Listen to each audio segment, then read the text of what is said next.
Más sangre en Occidente en nombre de Alá. Algeciras ha sentido en sus calles, en sus iglesias, el terrorismo salvaje y radical del Estado Islámico. Las iglesias de La Palma y San Isidro de Algeciras, apenas distanciadas por unos 300 metros, fueron el escenario escogido por un marroquí ataviado con una chilaba para llevar a cabo varios ataques y terminar asesinando a un sacristán, a Diego Valencia, y dejar herido al párroco que oficiaba la misa en el otro de los templos y que en estos momentos está grave. Un hecho que confirma la advertencia, muy buenos días, que desde el Toro Televisión venimos lanzando desde hace años. Existe una corriente de terrorismo islamista que recorre toda Europa. Sin embargo, y lamentablemente, parece que esa Europa que tantas veces ha visto la sangre derramada en sus calles se ha acostumbrado a este tipo de ataques. Así lo demuestran las breves líneas de los periódicos, los pocos minutos que han dedicado otras televisiones o el vergonzoso silencio de una parte de la política que plasman cómo no conmueve ni siquiera aquello que nos toca más de cerca. Esa cercanía es la única que puede hacer despertar a un país que, con los ojos vendados, no quiere ver como nuestra tierra, la de la España cristiana, no puede ser invadida por el islamismo, incompatible con Occidente. La inmigración ilegal usada como puerta para esos sanguinarios comandos asesinos les ha permitido llegar el buenismo progre, campar a sus anchas, el silencio mediático, ocultar la realidad. Tenemos al enemigo en casa, actuando, siguiendo las instrucciones del Estado Islámico, y ese buenismo, la corrección política o la ignorancia, por lo que nos es propio, les alimenta. Desde los atentados del 11M en Madrid de 2004, más de 1000 yihadistas han sido detenidos en España por las fuerzas de seguridad españolas. Detrás de esas cifras hay policías, guardias civiles y agentes que han conseguido evitar una masacre. Los mismos a los que se les deja indefensos, sin medios y por tanto incapaces de controlar la entrada de todos esos terroristas. Hoy se cobra la vida de un sacristán, en 2021 la vida de un hombre atropellado, en 2017 lo hizo de mujeres y niños en Barcelona y Tarragona, y mañana pueden ser nuestros padres, nuestros hijos, nuestros seres más queridos. Recemos por el sacristán de la iglesia de Algeciras, una oración también por todos aquellos que han muerto en nombre de Alá. Pero actuemos también, no podemos tolerar su intolerancia. España no puede mirar hacia otro lado.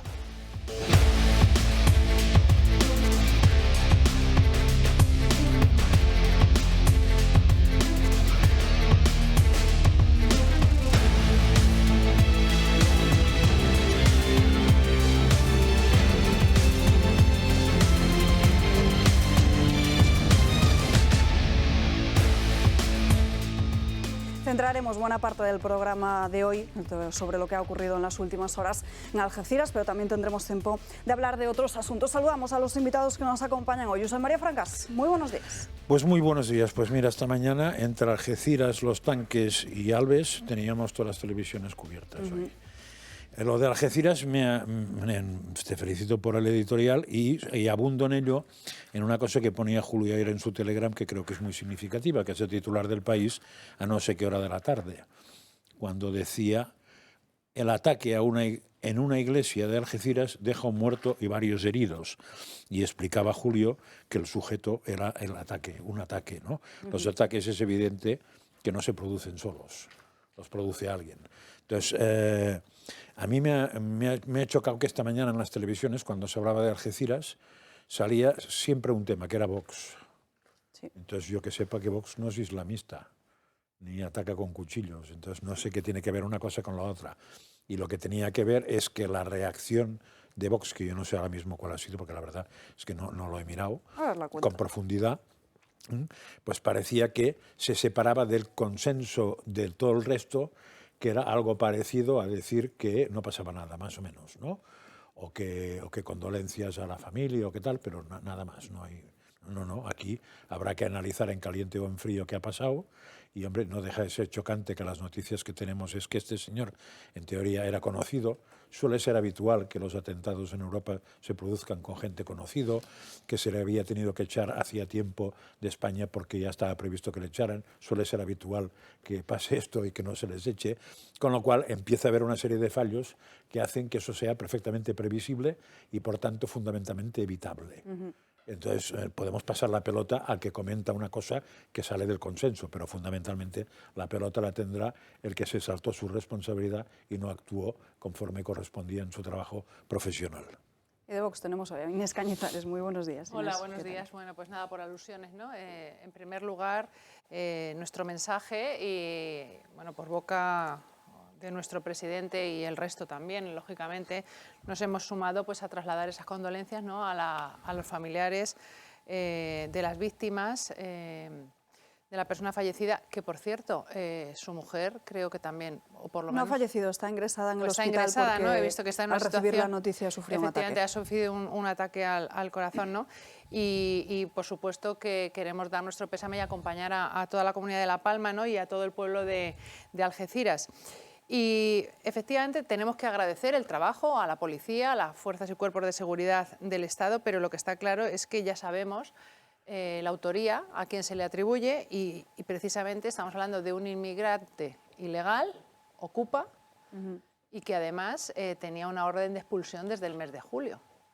Por tanto, reitero lo que acabas de decir, y es que los que tenían que hacer su trabajo no lo han hecho.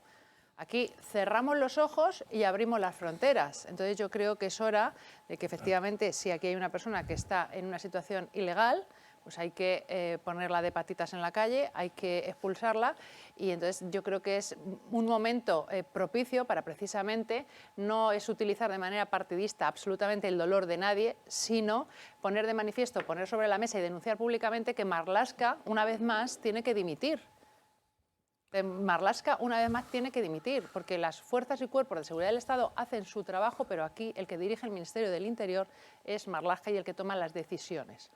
Por tanto, no es un caso aislado. Hemos visto cómo todos estos terroristas y cómo todo ese islamismo radical está causando, además de estas víctimas, inseguridad continuamente en los barrios. Y no se trata de demonizar a nadie en concreto. Estamos hablando de que efectivamente hay culturas que son incompatibles y eso es lo que nosotros denunciamos. No señalamos a personas concretas. En este caso sí que es un delincuente, pero lo que decimos es que efectivamente todos los que cierran los ojos ante esta situación están obviando las dificultades, la inseguridad y lo que están sufriendo precisamente las personas más humildes en los barrios más humildes, porque aquellos que viven en mansiones protegidas y blindadas, estos no tienen problemas con el multiculturalismo. El multiculturalismo de Davos está muy bien, pero el multiculturalismo que se vive en los barrios más humildes, precisamente de España, ese está causando muchísimos problemas a los españoles. Y yo creo que un gobierno decente lo que tiene que hacer es gobernar de cara a los españoles y no dándole la espalda.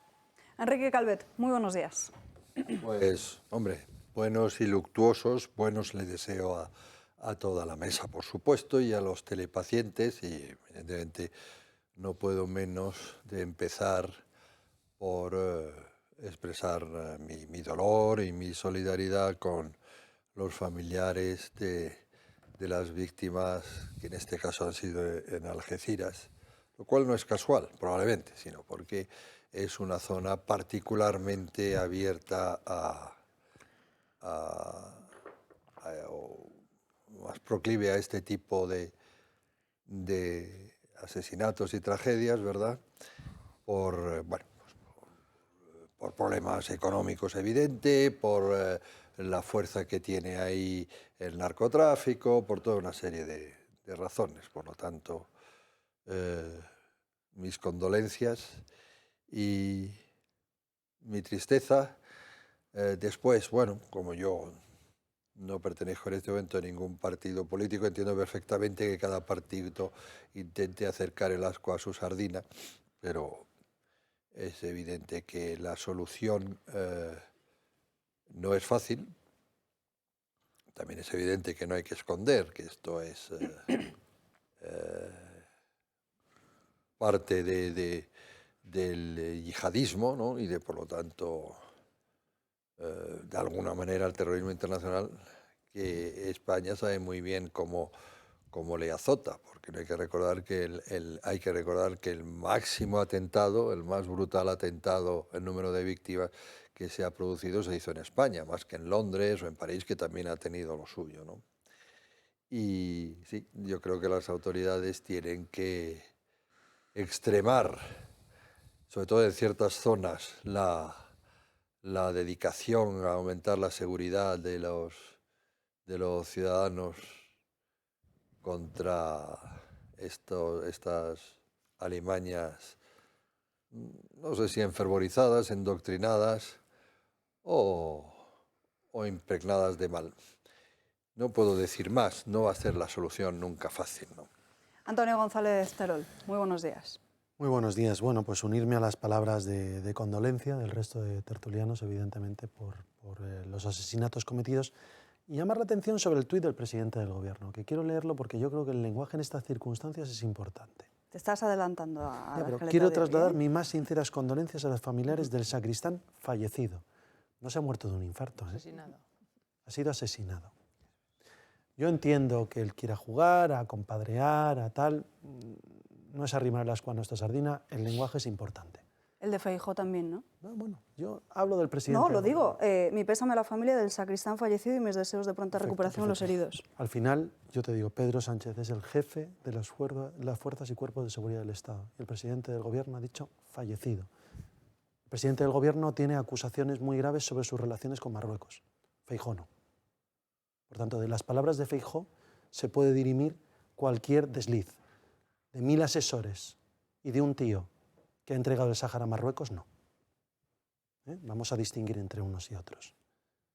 Podemos darle el palo que quiera, Salva, al Partido Popular. Es el presidente. No, si no es por darle al Partido Popular, pero justo estás criticando una actitud del presidente del Ya, Gobierno, pero es de que Pedro Sánchez, que ha hecho lo mismo Alberto Núñez Pero Feijóo. decía Ortega y Gasset, Alba, que uno es uno y sus circunstancias. Tú eres tú y tu programa. El presidente del Gobierno es él y su programa.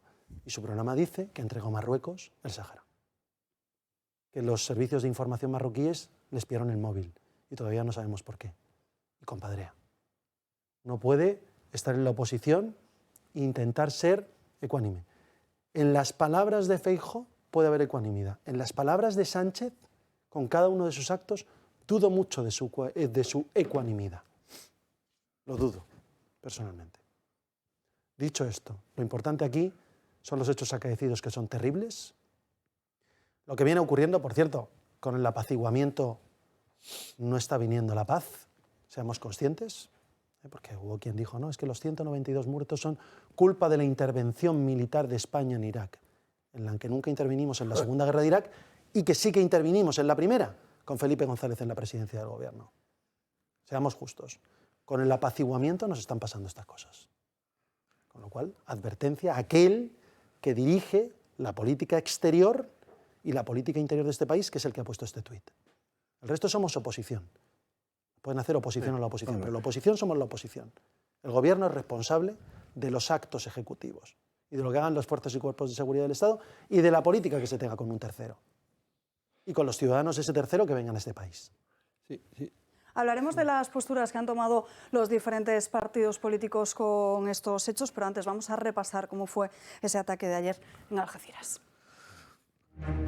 Algeciras y toda España llora hoy el atentado yihadista de la iglesia de La Palma, un atentado en el que un magrebí asesinó a machetazos al sacristán de la parroquia. El yihadista de origen magrebí de nombre Yassine Kanja comenzó el ataque en torno a las 7:20 de la tarde, cuando en la puerta del templo de San Isidro acuchilló al párroco Antonio Rodríguez, que se encuentra en estado grave. Después de ese primer ataque fue andando hasta la iglesia de La Palma, donde entró derribando cruces e imágenes sagradas. Según distintos medios locales, incluso se subió al altar mayor. Además, también se encontraban allí una docena de niños asistiendo a catequesis. A gritos de Alá es grande y muerta a los cristianos, hirió a 2 mujeres, motivo por el que fue reprendido por el sacristán Diego Valencia. Tras ello, el yihadista le propinó un machetazo en el abdomen, momento en el que el sacristán salió corriendo en dirección a la Plaza Alta. Allí se desplomó y el yihadista aprovechó para asesinarlo a machetazos. El cuerpo sin vida de la víctima quedó tendido en plena calle, a la vista y horror de todos los transeúntes, hasta la llegada de los servicios de emergencias. Un horror que los testigos nunca olvidarán. Yo estaba dentro de San Isidro cuando venía de comulgar. He visto el ademán que ha hecho de que volvía a matarnos. Que por Alá que no nos moviéramos. Y hemos dicho las 3, o nos vamos o nos pilla aquí. Entonces la gente no se ha movido, pero nosotras 3 nos hemos ido y yendo por la trocha. Se mira para atrás y volvía él con una katana o algo en la mano grande. Y hemos empezado a oír los gritos de la gente dentro de la iglesia y hemos llamado a la policía. He llamado yo a la policía. Me preguntaba que especificara donde estaba esa parroquia. ¡Ay, qué horror! Han matado al sacristán de La Palma. ¡Qué locura! Yo estaba partícipe. Mientras, el asesino fue a la Plaza de la Virgen de Europa, donde fue arrestado. La Policía Nacional se quedó con sus pantalones ensangrentados como prueba. Llama bastante la atención que este yihadista ya estaba pendiente de ser expulsado a Marruecos desde, atención, junio de 2022, tras no tener la documentación necesaria para poder residir en territorio español. A última hora de la noche, los agentes irrumpieron en una vivienda donde vivía como ocupa para registrarla. Un episodio de extrema gravedad y tristeza, y que vuelve a poner el foco en una realidad que intentan silenciar. La religión católica es la más perseguida en todo el mundo, y es que los católicos están siendo asesinados simplemente por eso, por ser católicos.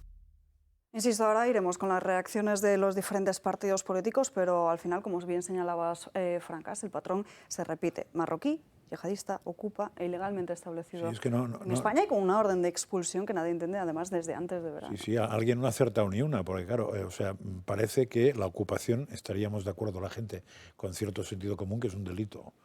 No sé hasta qué punto la palabra delito jurídicamente es aplicable, pero al menos es una cosa que va contra el derecho de propiedad y que no tiene ningún sentido que un gobierno defienda la ocupación o por activa o por pasiva. En España no sé si activamente, pero por pasiva no tengo ninguna duda, puesto que ahora la ocupación es fundamentalmente un chollo.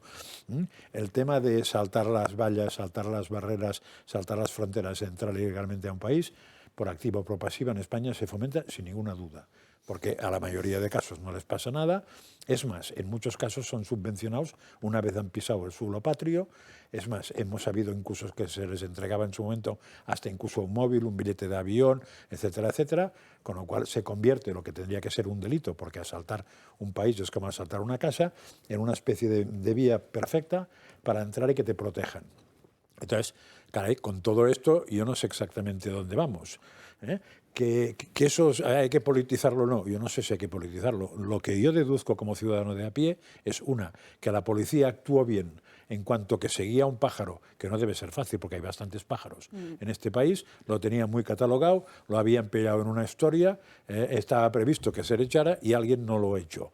Entonces, a mí alguien ha fallado y ese señor es responsable de todo lo que haga este señor, el tal yihadista en España. Y un tema que me gustaría tratar después, que es distinto, es hasta qué punto eso es arreglable, como decía Enrique, porque hay una duda que yo siempre he tenido, que es el Islam es un problema por el islamismo radical o es un problema por el islamismo consecuente, que es muy distinto.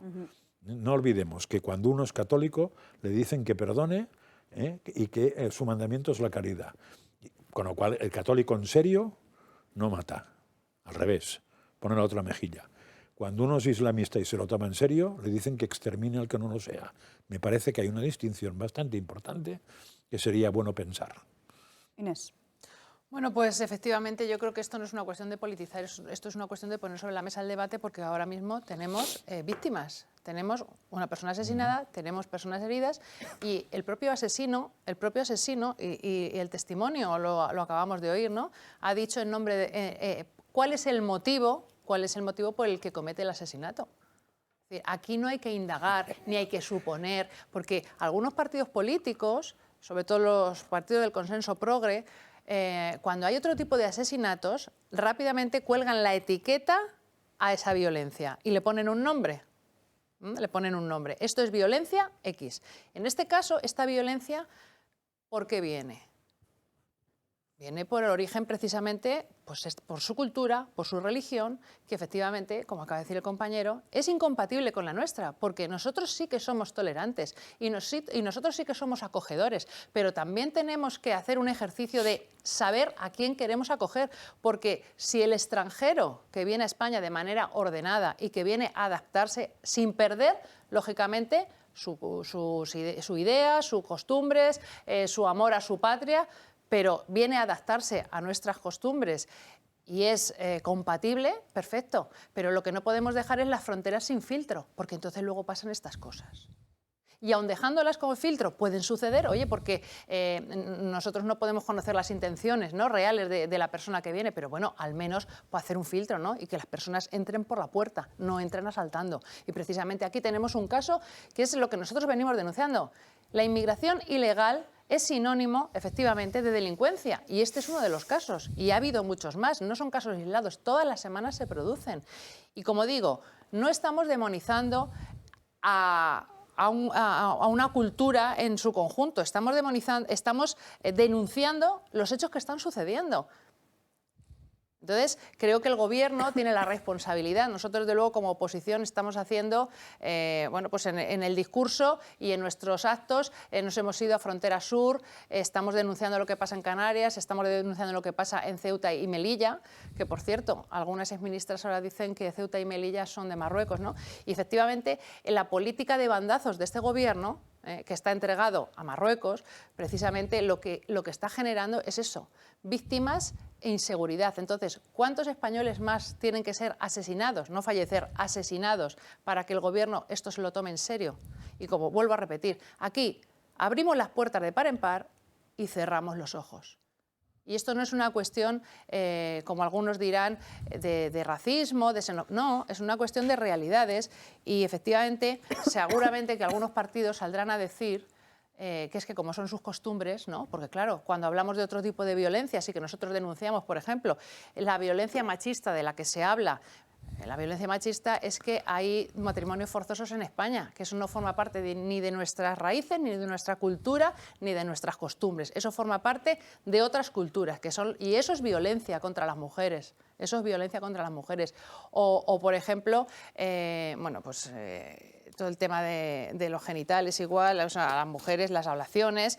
Eso también es violencia contra las mujeres y eso nosotros lo denunciamos. Otros partidos dicen que como son sus costumbres, entonces vamos a ver si tenemos claro dónde estamos, qué es lo que queremos y qué es lo que pretendemos. Nosotros, por supuesto, lo que queremos es proteger a los españoles y queremos una convivencia pacífica, pero si hay culturas que son incompatibles porque sus costumbres distan de las nuestras, o sea, están en una distancia infinita, pues lógicamente nunca se podrán integrar. Y precisamente es que ellos que vienen de fuera no quieren aceptar nuestras normas de convivencia y, por tanto, pues es imposible.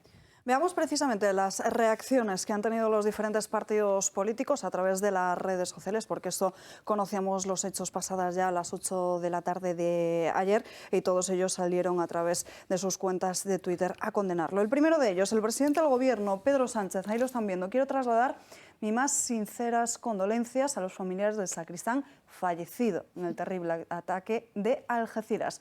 Deseo una pronta recuperación a los heridos. También Alberto Núñez Feijóo, más o menos en la misma línea como le decía Terol, consternados por los ataques cometidos esta tarde en Algeciras. Mi pésame a la familia del sacristán fallecido y mis deseos de pronta recuperación a los heridos. Por su parte, Santiago Abascal, también a través de Twitter, trasladaba el pésame a los familiares y allegados, decía, unos les abren las puertas, otros los financian y el pueblo los sufre. Además, esta misma mañana, después de conocer ya quién era el atacante y conocer su perfil, Santiago Abascal se pronunciaba a través de otro tuit. Entró ilegalmente en España, tenía una orden de expulsión, estaba vigilado por yihadismo y era ocupa. ¿Cuántos habrá como él en España? Por su parte, Juanma Moreno Bonilla, que ha pedido en las últimas horas no criminalizar a nadie, dice que es terrible y desgarrador. Han asesinado a un sacristán y han herido al menos a otro sacerdote en un ataque que se ha producido en Algeciras. Prudencia, se están investigando los hechos. Condeno energéticamente el crimen. La intolerancia nunca tendrá cabida en nuestra sociedad. Por parte de Ciudadanos han sido bastantes los dirigentes que también lo han condenado. En este caso sí, han hablado de condenamos este brutal ataque en varias iglesias de Algeciras, nuestra solidaridad con la familia del sacristán asesinado.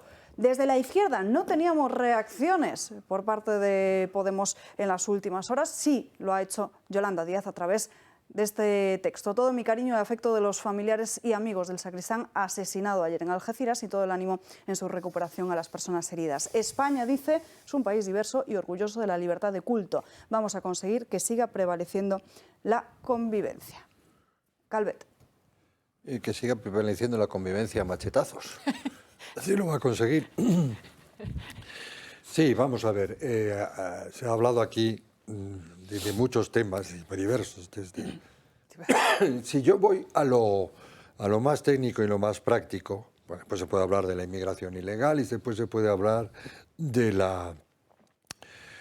cuál es el verdadero Islam, etcétera. Me hubiera gustado saber, supongo que sí, que hay una especie de conferencia de musulmanes o una asociación musulmanes en España. La Unión de Comunidades Islámicas, si os parece, vamos a ponerlo en pantalla porque sí, se han pronunciado en las últimas horas a través de una carta donde condenan lo que ha sucedido. Dicen, ahí lo ven, en nombre de todos los musulmanes del campo de Gibraltar y de España expresamos nuestra repulsa y condena hacia este terrible acto criminal que constituye un desprecio total a la vida humana y a los siervos de Dios. Este lo ha afirmado el presidente de la Unión de Comunidades Islámicas del campo de Gibraltar. Sí, bien. Bueno, es decir, esto, no voy a entrar en ese debate que planteaba muy bien José María, es decir, esto, los primeros que tienen que aclarar cuál es la raíz misma del Islam, evidentemente son los islámicos no yihadistas y no terroristas, porque yo creo que esto es un atentado terrorista. Y en efecto, no se les oye. Y entonces creo que don José María tiene razón, es decir, oiga, mire usted, si usted tiene la raíz de su... O sea, aquí tenemos muchísima, por lo menos en Madrid, bueno, en muchas partes, muchísima inmigración china. Y no se dedican a considerar que su animismo, algunos son budistas, su budismo consiste en matar a los cristianos, ¿no? O sea, que eso los musulmanes... Pero no voy a entrar ahí. Si voy a lo más práctico, es decir, han funcionado muchas cosas, porque este hombre estaba detectado, vigilado, seguido, etc. El problema es que si tiene una orden de expulsión, ¿por qué no la espera en la cárcel? Eso es lo que habría que ver, claro. ¿Cómo puede ser ocupa si tiene una orden de expulsión? Eso sí que pertenece a la libre soberanía de los países. Yo creo que no lo está practicando ninguno en Europa. Creo que es un error, porque te pasa lo de Charlie Hebdo, porque te pasa... Bueno, en Francia lo tienen peor porque es que los que lo hacen son franceses. Eso es otra situación. Pero bueno, quitando esto, es decir, si voy a lo práctico, por ejemplo, aquí donde falla es, bueno, mire usted, ante la situación presente, yo estoy muy bien por la convivencia, pero la convivencia se asegura porque una cosa así es el surgimiento de racistas viscerales, un aumento del 20%. Es decir, la mejor manera de abrir la convivencia es que las alimañas y acémilas bíblicas, ¿verdad?, estén vigilados e impedidos, una vez que se ha decidido jurídicamente su expulsión, e impedidos de circular con normalidad. Eso es para mí lo que falla. Y entonces, recogiendo lo que decía muy bien, es que España es, primero, tiene más peligro, es más frágil, está más expuesta, aunque sea geoestratégicamente, que los demás países de Europa, tiene que redoblar sus esfuerzos. Y en segundo lugar, lo del apaciguamiento, es que no hay que confundir apaciguamiento con lenidad, porque la lenidad cuesta muchas vidas, y este país es especialista en la lenidad, por ejemplo con ETA, por ejemplo con los golpistas, y con estos pues también.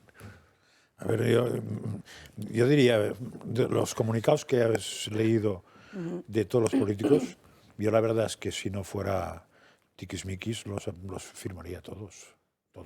Sí, ahora lo que pasa es que no dicen nada, no dicen nada. Es decir, incluso Yolanda Díaz, cuando dice que quiere que sigamos teniendo paz, me faltaría más, no voy a pedir que tengamos que... Con lo cual, los firmos absolutamente todos. Me choca alguna cosa. Por ejemplo, me choca que mi amigo andaluz diga otro sacerdote para referirse al sacerdote y antes un sacristán. Juanma Moreno, sería bueno que supiera la distinción entre sacristán y cura, porque no tiene nada que ver. Eso quiere decir que tiene un cacao mental en ese tema importante, porque estamos hablando del que abre la puerta a la iglesia y uno que está ordenado. Es importante ese pequeño matiz. Y uno que está casado y parece que su mujer también le han dado. O sea, que... Está casado, su mujer ha sufrido un ataque de corazón en cuanto se enteró un ataque de corazón. O sea, de hecho, un sacristán no tiene nada que ver. Nada, es un empleado. Sí, un empleado que a veces es altruistamente. Sí. Entonces ya digo, ahora, si vamos a las causas, ya sé que hay gente que no le gusta, pero me parece que Santi Abascal es el único que entra en el tema de las causas, porque lo demás es lo que diríamos todos cuando no sabemos qué decir, ¿eh? Y te pasas por un sitio y ha pasado algo, pues ¿qué vas a hacer? O sea, si alguien se ha caído, lo levantas, y no sé qué, no sé qué. Ayer a mí me cayó una moneda en la calle y un señor que me vio en un bastón se agachó inmediatamente a cogerlo. ¿Y se la quedó? Y yo le dije que muchas gracias y él me dijo faltaría más. No sería y eso fue perfecto, pero vamos, ahí no hemos hecho nada. Entonces creo que es muy importante ir a las causas, y las causas, hombre, es claro que la causa es era un señor que entró ilegalmente, no pasa nada por entrar, habitualmente no pasa nada por entrar ilegalmente en España, era un señor que era un ocupa, otra, no pasa nada parece ser por ser ocupa en España, o casi nunca pasa nada, y tercera, estaba en espera de ser expulsado y le dejaron en su casa tranquilamente. No, en la casa ocupada. En la casa, en donde fuera, vamos, en donde fuera. Entonces, claro, con este planteamiento de país tenemos un problema muy grave. Terol. Yo lo he dicho muchas veces aquí. El tema es que a lo mejor hemos renunciado a defender los valores del humanismo cristiano. Hombre, claro. Sí. Ese es el tema de Y fondo. a veces, claro, pero ya no lo digo en España, lo digo en el conjunto de la Unión Europea. Europa, sí. Cuando un funcionario dice que no hay que felicitar la Navidad, que hay que felicitar las fiestas para no ofender a nadie, hay que recordar que doloroso, extraño, terrible es el asesinato de cristianos fuera del continente europeo, pero impensable es que esto pudiese empezar a ocurrir en continente europeo. Si uno no defiende sus valores, las excepciones pueden dejar de ser excepciones en algún momento. Por tanto, todos tenemos responsabilidad en la defensa del humanismo cristiano. Y yo lo siento decir, Alba, yo dudo de las declaraciones del presidente y la vicepresidenta, porque la vicepresidenta, con su propia ideología y su frase lapidatoria final, deja entrever en lo que de verdad cree. Yo creo que los valores que defiende el humanismo cristiano son los que han construido las democracias liberales de hoy en día. Y el ejemplo del enterramiento en sociedades medievales ha sido el que nos intentan imponer desde otros continentes y desde otra religión. Probablemente desde la interpretación, hay que ser justos, desde la interpretación más radical de esa religión. Pero están aquí. Por lo tanto, más medios al Centro Nacional de Inteligencia, más medios a la policía, más medios a la Guardia Civil, y creer en ellos. Porque cuando uno hace una ley de seguridad nacional donde le quita la presunción de veracidad a la policía, ¿está ayudando a quién? ¿A la policía o al delincuente? Es evidente que al delincuente, cuando te vas a un delito menor no tiene importancia, pero cuando vamos a estos casos, la aplicación de la ley, de toda la ley, y por supuesto máximos medios a las fuerzas y cuerpos de seguridad del Estado, que en última instancia hacen ese trabajo secreto y silencioso que probablemente ayuda a evitar muchos más casos como este. Ahora seguimos hablando de ello, también nos centraremos en ese humanismo cristiano y referente a eso tendremos que hablar también del aborto. Antes nos vamos a ir a una breve pausa de publicidad y a la vuelta hablamos del problema de la inmigración ilegal con Rubén Pulido. No se marchen. Y si con todo esto todavía hay alguien que no lo quiere ver, alguien que niega la evidencia, pues estos deberían estar excluidos de la conversación y del debate público. Si hay algo que es intolerable en una sociedad democrática, es la censura, de cualquier tipo, y menos la censura científica. En el Parlamento Europeo hemos llegado a escuchar: el que no es verde no es de Europa. Eso es totalitario. Eso es silenciar a una gran parte de la población que tiene base científica y social y derecho a expresarse.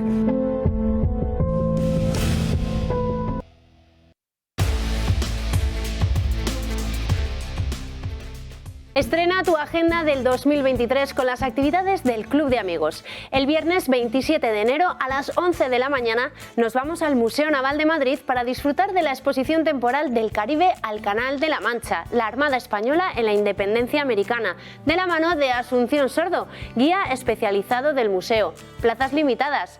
El martes 31 de enero a las 7 de la tarde seguimos nuestro recorrido por España con Paco Huertas. En esta ocasión nos paramos en los pueblos medievales de Segovia y Románico de Frontera para conocer la historia de los fueros de Riaza, sus leyendas y su gastronomía. El miércoles 1 de febrero a las 6 de la tarde, Adolfo Albistur nos enseñará cómo y cuándo utilizar un desfibrilador. El jueves 2 de febrero a las 7 de la tarde presentamos en el Club de Amigos el Club del Libro de Homo Legends, con la presencia de escritores de renombre de la editorial como Gabriel Calvo Zarraute, autor de Roma a Berlín. Para apuntarte a estas y muchas otras actividades, entra en nuestra web clubdeamigos.eltorotv.com en el apartado de agenda, llama al 91 616 2464 o escríbenos un correo electrónico a club@eltorotv.eu. Pasan 5 minutos de las 12:30 del mediodía. Vamos a seguir centrados en Algeciras y tenemos que hablar precisamente de datos, porque desde hace muchos meses en el Toro de Televisión venimos denunciando que dentro de toda esa inmigración ilegal que llega a nuestro país se encuentran potenciales yihadistas.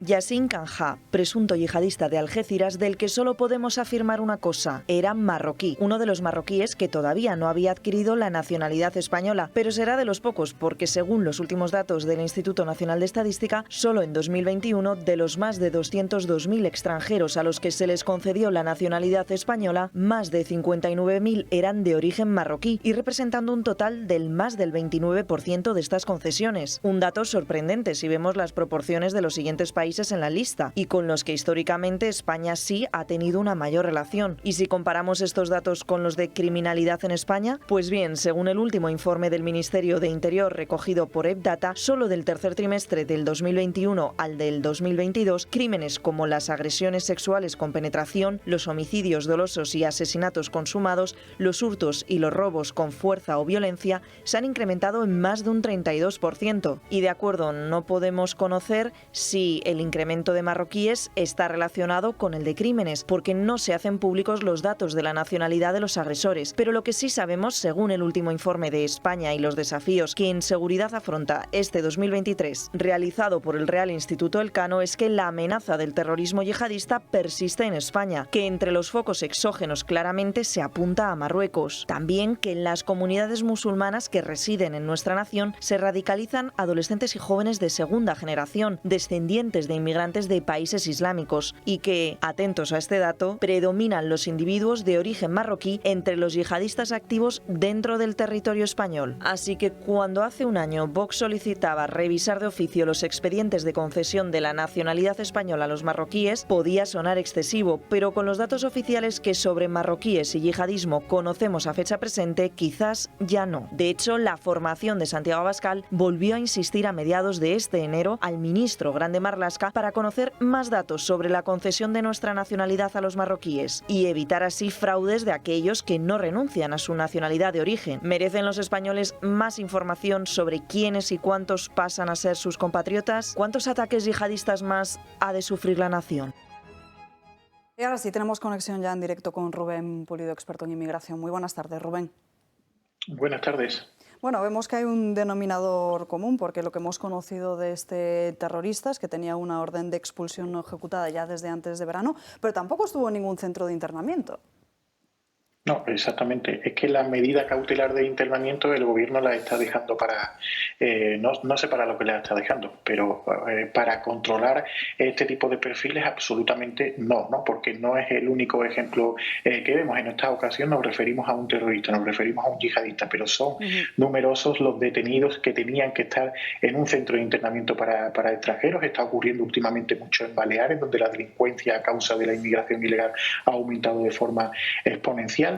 Es rara la semana en la que no hay un hecho delictivo cometido por este tipo de sujetos y, sin embargo, no son internados en estos centros de internamiento. El gobierno está haciendo un uso menguante de esa medida de cautela policial, porque no olvidemos que en un centro de internamiento para extranjeros hay una vigilancia policial. Sin embargo, la acogida por organizaciones humanitarias es cada vez mayor, es decir, desciende los internados en CIE, aumentan los acogidos en ONG, y en los acogidos en ONG luego ocurre lo que ocurre, que tienen libertad para salir, para entrar cuando quieren, cuando les place, y que los voluntarios de estas organizaciones humanitarias no están realmente capacitados para ese control de ciertos perfiles altamente radicalizados que desde hace años están entrando en territorio español. Y ahora tenemos que lamentar lo de Algeciras, pero llevamos ya unos años en los que este tipo de perfiles entran con cada vez mayor frecuencia a través de las rutas de la inmigración ilegal, y diversos operativos policiales evidencian que ya son.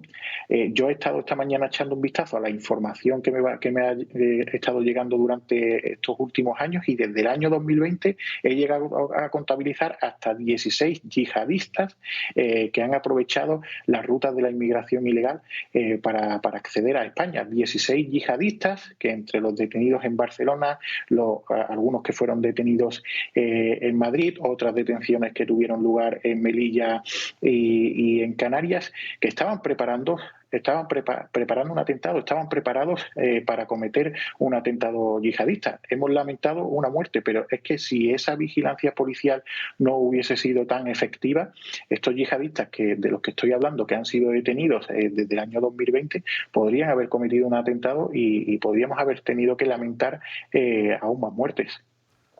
Entonces, ¿estos CIE sirven de algo o es que simplemente están llenos? Están llenos. No están llenos, no están llenos. El gobierno y muchas fuentes de las élites policiales alegan que hay una saturación en los CIE. Vamos a ver, los CIE dejaron... no podemos coger el ejemplo de los CIE que hay, por ejemplo, en Ceuta o en Melilla, esos centros de estancia temporal para inmigrantes, que no son CIE, son centros de estancia temporal para inmigrantes. Ahí sí hay una saturación, pero en los CIE, en los centros de internamiento para extranjeros, en estos momentos no hay saturación. En estos momentos no está saturado. La ocupación media de estos centros de internamientos para extranjeros, según me dicen a mis fuentes policiales, se sitúa en torno al 60-70%. Es decir, todavía tienen mucha más capacidad. Y se producen, como he dicho en el caso de Baleares, detenciones cada semana de ciudadanos marroquíes o argelinos, en el caso de Baleares, que están cometiendo delitos día sí y día no. Y estos sujetos deberían de estar en esos centros de internamiento de extranjeros, porque la ley de extranjería sí lo contemplan, donde pueden estar un periodo de hasta 2 meses hasta que se resuelven sus expedientes. Pero aunque no se resuelvan sus expedientes favorablemente, porque las actuales distancias diplomáticas que existen con Argelia o que puedan llegar a existir con Marruecos imposibilitan la ejecución de muchas expulsiones, durante esos 60 días hay un control policial sobre este tipo de perfiles. Y este tipo de sujeto sabe que cuando salga de ese CIE, porque no se ha podido ejecutar, no se ha podido materializar su expulsión, si vuelve a cometer un delito, pues ya no acudirá a un centro de internamiento para extranjeros, ya acudirá a un establecimiento penitenciario. Entonces, sí hay ocupación libre en estos centros de internamiento para extranjeros y, por tanto, perfiles que están siendo monitorizados, perfiles multireincidentes que acumulan decenas de antecedentes policiales, deberían de estar en eso. Si lo que desconozco es por qué los jueces no llegan a determinar el internamiento. Y ya digo, yo he venido viendo durante estos últimos años cómo esa medida cautelar de internamiento, y eso se puede ver en las estadísticas del Ministerio de Interior, ha caído en picado. Esa medida cautelar de internamiento cae en picado. Sin embargo, la acogida por parte de organizaciones humanitarias, y un ejemplo muy concreto, la Comisión Española de Ayuda a Refugiados, ha aumentado de forma exponencial, al mismo ritmo de esa caída de internamiento, de esa medida cautelar de internamiento en los centros, en los CIES. Ahora le ha tocado a Algeciras, todos recordamos también lo que sucedió en Murcia en 2021, incluso los atentados de Cataluña. ¿Cuál es el riesgo de que esto pueda volver a repetirse en otras ciudades españolas? Pues el riesgo de que vuelva a volver a repetirse es que estas redes, estos lobos solitarios y organizaciones criminales y células yihadistas que están en constante expansión en el norte del Magreb, pues vean esa debilidad. Porque cuando uno de estos yihadistas comete un atentado es porque nota esa debilidad en el sistema y ve que lo puede hacer con total seguridad. Entonces, que puedan aumentar este tipo de casos, pues va a situar bajo el objetivo de estos soldados de la yihad España, ¿no? Pero también he dicho no hace mucho que hubo un atentado muy reciente en Francia, en una estación de tren. Luego hemos tenido que lamentar otro atentado que fue ayer mismo en Alemania, en una estación de tren, en un tren que iba desde Kiel a Hamburgo. Ha ocurrido lo de Algeciras. Sin lugar a dudas, hay líderes de la yihad que ya están dando instrucciones para que estos lobos solitarios actúen. Si ven esa debilidad en España, pues obviamente se van a producir más actuaciones, o por lo menos lo van a intentar como lo han intentado todos estos yihadistas que durante estos últimos años han sido detenidos. Le pregunta Rubén Enrique Calvet. Sí, buenos días, don Rubén. Dos preguntas. Yo reaccioné, me sorprendió que dijera usted que que los CIEs no estaban saturados, porque los que yo conozco, he conocido como europarlamentario, porque los visité y fue interesantísimo, son los de Ceuta y Melilla. Pero claro, usted dice que eso sí. El problema es que los de Ceuta y Melilla, por supuesto, eran centro de acogida reducida, pero se podía salir y entrar libremente. Es que los centros de internamiento ya en España no se puede salir libremente, porque si no, el haberlo tenido ahí no le hubiera impedido salir a matar al pobre sacristán. Entonces no lo sé. No hay, sí. Hay tres tipos de centros. Sí, la segunda pregunta, sí. La segunda, para dar mi impresión, pero como usted es el especialista me dirá, es que, y mi impresión se debe a conocimientos, amigos y tal que tengo del CNI por toda España y sobre todo por el sur, es que sí que hay una fuerte criba bien informada a la hora de dar la nacionalidad española. Es decir, que aunque se haya nacionalizado a muchísima gente, sí han pasado es decir, que es difícil que hayan nacionalizado a yihadistas. ¿Es su impresión o no?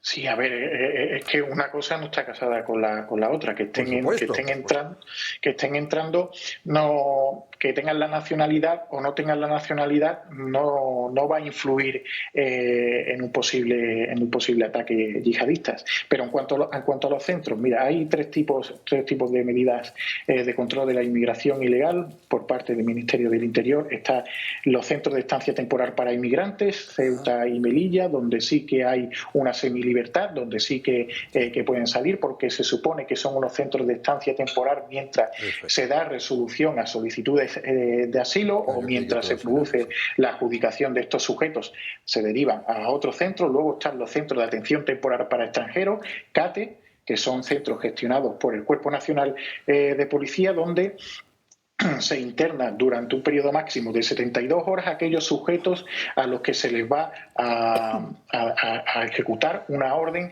de expulsión, que luego queda en papel mojado por esas diferencias diplomáticas que he hablado con anterioridad. Del CATE, del Centro Temporal de Estancia para Extranjeros, pueden ir derivados a un CIE, pero en muchas ocasiones no se hace. Y luego están los CIEs, que son los Centros de Internamiento para Extranjeros, que ahí en teoría deben ir los perfiles en los que se denota un cierto grado de peligrosidad, o delincuentes multireincidentes, o que proceden de alta radicalización islámica hasta que se analiza bien si el sujeto puede ser peligroso o no, o un yihadista, o un sujeto que haya sido calificado como terrorista porque pertenezca a alguna organización insurgente, por ejemplo, con eso me refiero al Irak y a todos los movimientos de RIEF. Todos estos pueden ingresar en un centro de internamiento para extranjeros, que es donde digo que la capacidad en estos momentos, la ocupación se sitúa entre el 60 y el 70%, y en algunos casos llega a ser inferior. Luego, lo que me estabas apuntando con anterioridad, yo ya no hablo de un tema de nacionalidad, porque los Abdelbari, de origen egipcio, cuando fue detenido en abril de 2020 en pleno centro de Almería, y era uno de los terroristas del Daesh más buscados a nivel europeo, no tenía ningún tipo de certificado que le relacionarse con España. Es decir, no tenía nacionalidad española, tenía un pasaporte egipcio. Sin embargo, era uno de los soldados más buscados en Europa. Estaba acampando a sus anchas por pleno centro de Almería y había accedido a través de las rutas de la inmigración ilegal. Y lo mismo ocurre en octubre del 2020, cuando en Melilla y en Mogán son detenidos dos yihadistas de nacionalidad marroquí, de origen marroquí, que tampoco tenían la nacionalidad española. Luego se detienen en enero del 2021 3 yihadistas más, 2 libios y un marroquí en Barcelona. Ni los 2 libios ni el marroquí tenían la nacionalidad española y habían accedido. Todos estos casos son yihadistas que han accedido a través de la inmigración ilegal. Y luego en octubre del 2021, se desarrolla en Barcelona la operación Arbac, a través de la cual se detienen a 5 yihadistas de origen argelino pertenecientes a la célula de Jun al-Califat. También habían utilizado las rutas de la inmigración ilegal que conectan Argelia con provincia de Almería, zona de Levante y Baleares, y ninguno tenía la nacionalidad española. Es decir, es más fácil detectar a un yihadista que no ha adquirido la nacionalidad en estos momentos que un yihadista con nacionalidad española. Sí, bien es cierto, ¿no?, también que se producen procesos de radicalización en territorio español. Eso lo hemos visto mucho en los centros penitenciarios, los hemos visto también en algunos casos en los centros de menores, se han llegado a detectar en los propios centros de internamiento para extranjeros. Ese es otro caso, pero que no es necesario que se tenga la nacionalidad española para que una amenaza de estas características tenga lugar. Sin lugar a dudas, aquel que va a adquirir la nacionalidad española debería de existir un mayor control sobre este tipo de sujetos, porque una vez entra en el sistema administrativo español, las fuerzas y cuerpos de seguridad del Estado lo pueden llegar a tener un poco más delicado a la hora de acometer cualquier tipo de expulsión para evitar según qué derivas de este tipo de sujetos. Pues Rubén Pulido, muchísimas gracias por estar con nosotros en directo y explicarnos todo. Nada, un placer siempre. Buenas tardes. Y nos vamos a ir a una breve pausa de publicidad y a la vuelta nos iremos con Ana Gullo y sus crónicas de manicomio. Tendremos que hablar también de otros asuntos y volveremos a irnos hasta Algeciras, en este caso con el alcalde José Ignacio Landaluce, después de conocer además ayer que todavía no había hablado con Marlaska, cuando además le pidió más agentes de policía hace unas semanas. A la vuelta se lo contamos todo.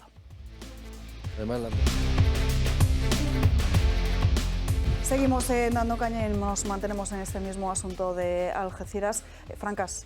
No, es que mientras estábamos hablando de eso me ha llegado un WhatsApp, no porque esté siguiendo el programa, sino un WhatsApp habitual, un señor que igual os suena, que es Joaquín Echeverría, que es el padre de Ignacio Echeverría, es el héroe del monopatín. Entonces él me manda información y entonces me ha recordado que eso, y hablando cuando Antonio hablaba de las raíces cristianas, ese señor, Ignacio Echeverría, que lo que hizo es intentar evitar una muerte en Londres, resulta que está en proceso de canonización por la Iglesia Católica. Es decir, que la Iglesia Católica premia al que no solamente busca la paz, sino incluso al que evita un atentado. Me gustaría saber si el Islam alguna vez ha canonizado, entre comillas, a alguien que evita un atentado, o me parece que es al revés, que canoniza a los que provocan los atentados. Lo digo para ver la diferencia aquella que decía yo al principio. Isabel Díaz Ayuso en directo condenando lo que ha ocurrido en Algeciras. Turbia la convivencia de una ciudad tan alegre como esta. Y sobre lo que ha dicho este taxista, creo que no merece comentario.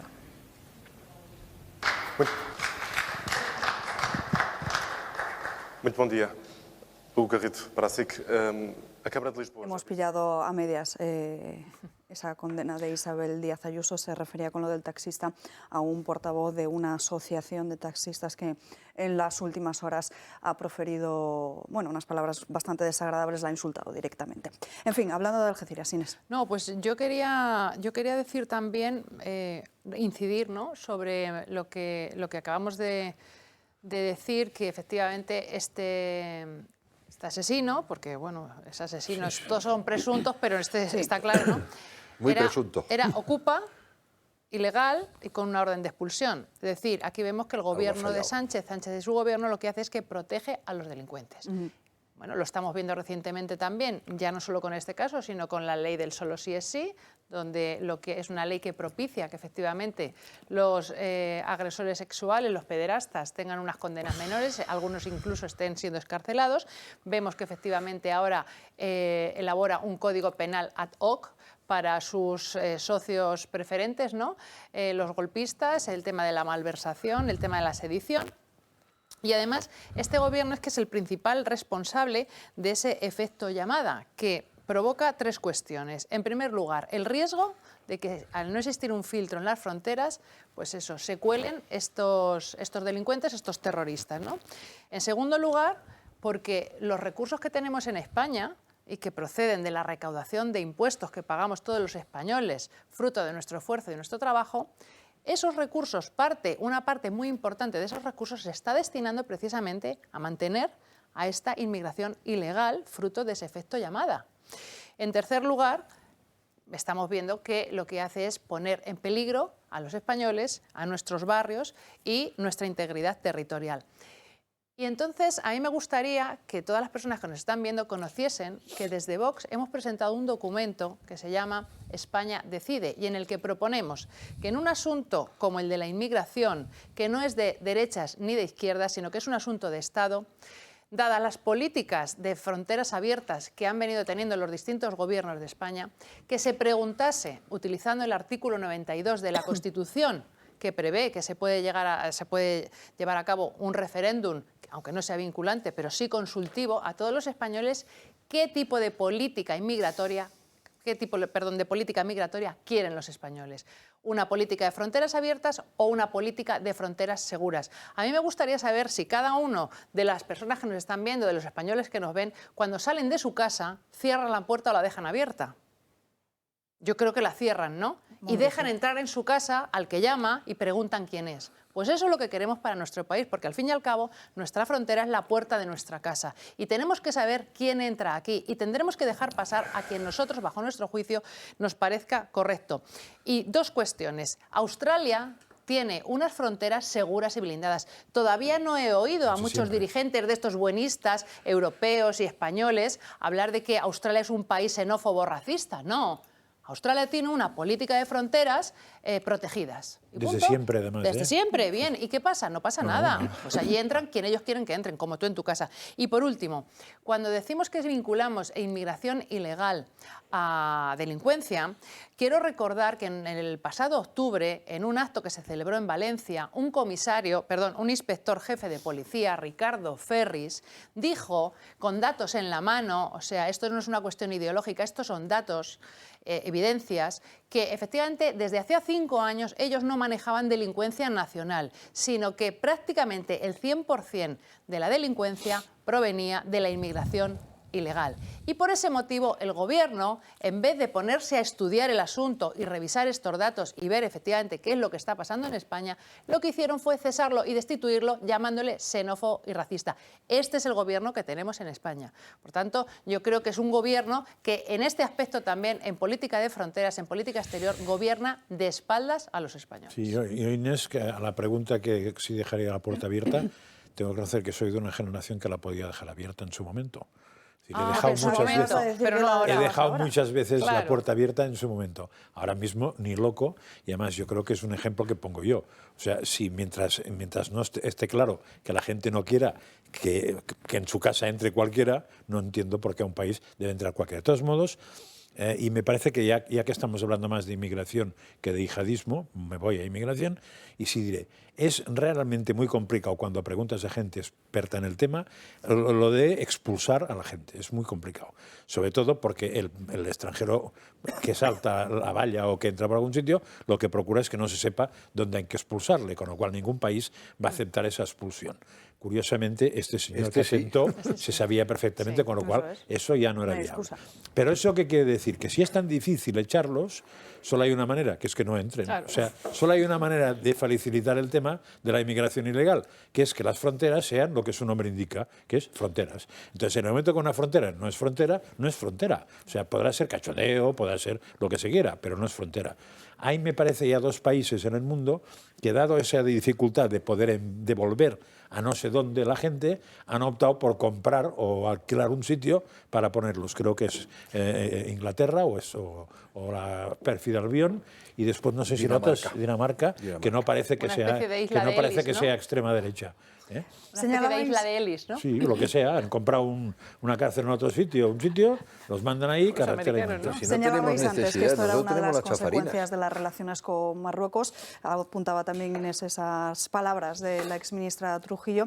Y fíjense, en un diario Al-Alam, así se llama, un medio local, ha vuelto a reclamar que España entregue Ceuta y Melilla a Marruecos. La exministra de Rodríguez Zapatero no es la primera vez que se pronuncia en estos términos. Dice también, desvela que el tema de las fronteras se está discutiendo hoy en la mesa de diálogo, que no es algo nuevo y que es un tema que nos persigue desde hace mucho tiempo y que con el paso del tiempo también, especialmente con el despertar del sentido nacional colectivo en Marruecos. En el pasado mes de octubre, ya se lo contamos aquí, decía que esa reivindicación marroquí sobre ambas ciudades autónomas estaba plenamente justificada. Terol. Bueno, yo espero no estar delante del Qatargate 2, solo que traído del Parlamento Europeo a España, sinceramente, porque tanta vehemencia desde una ministra del Gobierno de España, extremeña además, donde está la cuna de muchos de nuestros descubridores, ¿no? Probablemente es sorprendente. Pero bueno, dicho esto, volviendo a la política estábamos hablando política de inmigración. Yo lo hemos dicho aquí muchas veces en el programa. Política de inmigración legal tiene que haber. Política de asilo también. Pero la política de puertas abiertas al gobierno no le ha funcionado. Empezaron con el Open Arms, esta legislatura comenzó con 2 ministros recibiendo en un puerto a un barco que transportaba inmigrantes ilegales en una labor humanitaria, pero que se le iba a recibir desde un gobierno, generó un efecto llamada y esto, de aquellos polvos, estos lodos, ¿no? La situación de Algeciras. Yo he hablado muchas veces con José Ignacio Landaluce cuando era vicesecretario de mi partido y me transmitía, como supongo que lo hará ahora si hablamos con él, la desazón y el abandono por parte del Ministerio del Interior. Los costes que a él le tocaba asumir como ayuntamiento de políticas que son del Ministerio y el abandono absoluto de un punto estratégico desde el punto de vista comercial y de cercanía al país vecino. Y la necesaria rigurosidad en el control que requiere medios y cuando llega un barco humanitario y descarga, también la acogida y el coste. Y todo esto está muy bien que ellos digan Open Arms, pero oiga, vamos a hacer una política coherente. Y coherente no es solo coherente dentro de España, coherente dentro del conjunto de la Unión Europea. Aquí está la política Frontex, que conocéis muy bien. Destíneme usted medios, que esto es la frontera sur de la Unión Europea, no solo la frontera sur de España. Y esto lo podríamos relacionar con muchas cosas. Estabais hablando antes de la ocupación. Hombre, yo el origen de la ocupación no creo que sea solamente una cuestión étnica. Yo creo que aquí sinvergüenzas hay en todos lados. Sí, sí. ¿Verdad que yo, como en Alcorcón me toca todos los días hablar con alguien que le han ocupado la casa, pues esto es lamentable. Y cuando yo llamo a la alcaldesa socialista y le digo, oiga, una unidad antiocupación de policía, y me dice que qué es eso, o me voy a la oficina de vivienda del Ayuntamiento de Alcorcón y le pregunto al asesor, oiga, ¿cuál es el criterio del Ayuntamiento Socialista y de Podemos de Alcorcón sobre la ocupación? Y dice, pues tengo que consultarlo con la alcaldesa. Ah, pero no es la aplicación de la ley.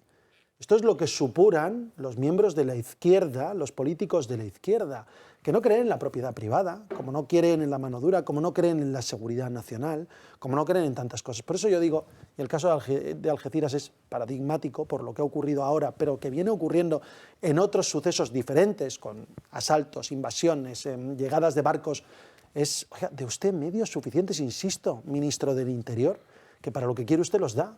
Gobierno de España, de usted medios a las fuerzas y cuerpos de seguridad del Estado. Hay que potenciar los CIES, hay que mejorar la seguridad, hay que mejorar los espacios. Invierta usted, que para luego políticas de igualdad e inventarse 200 leyes nuevas, para eso tienen.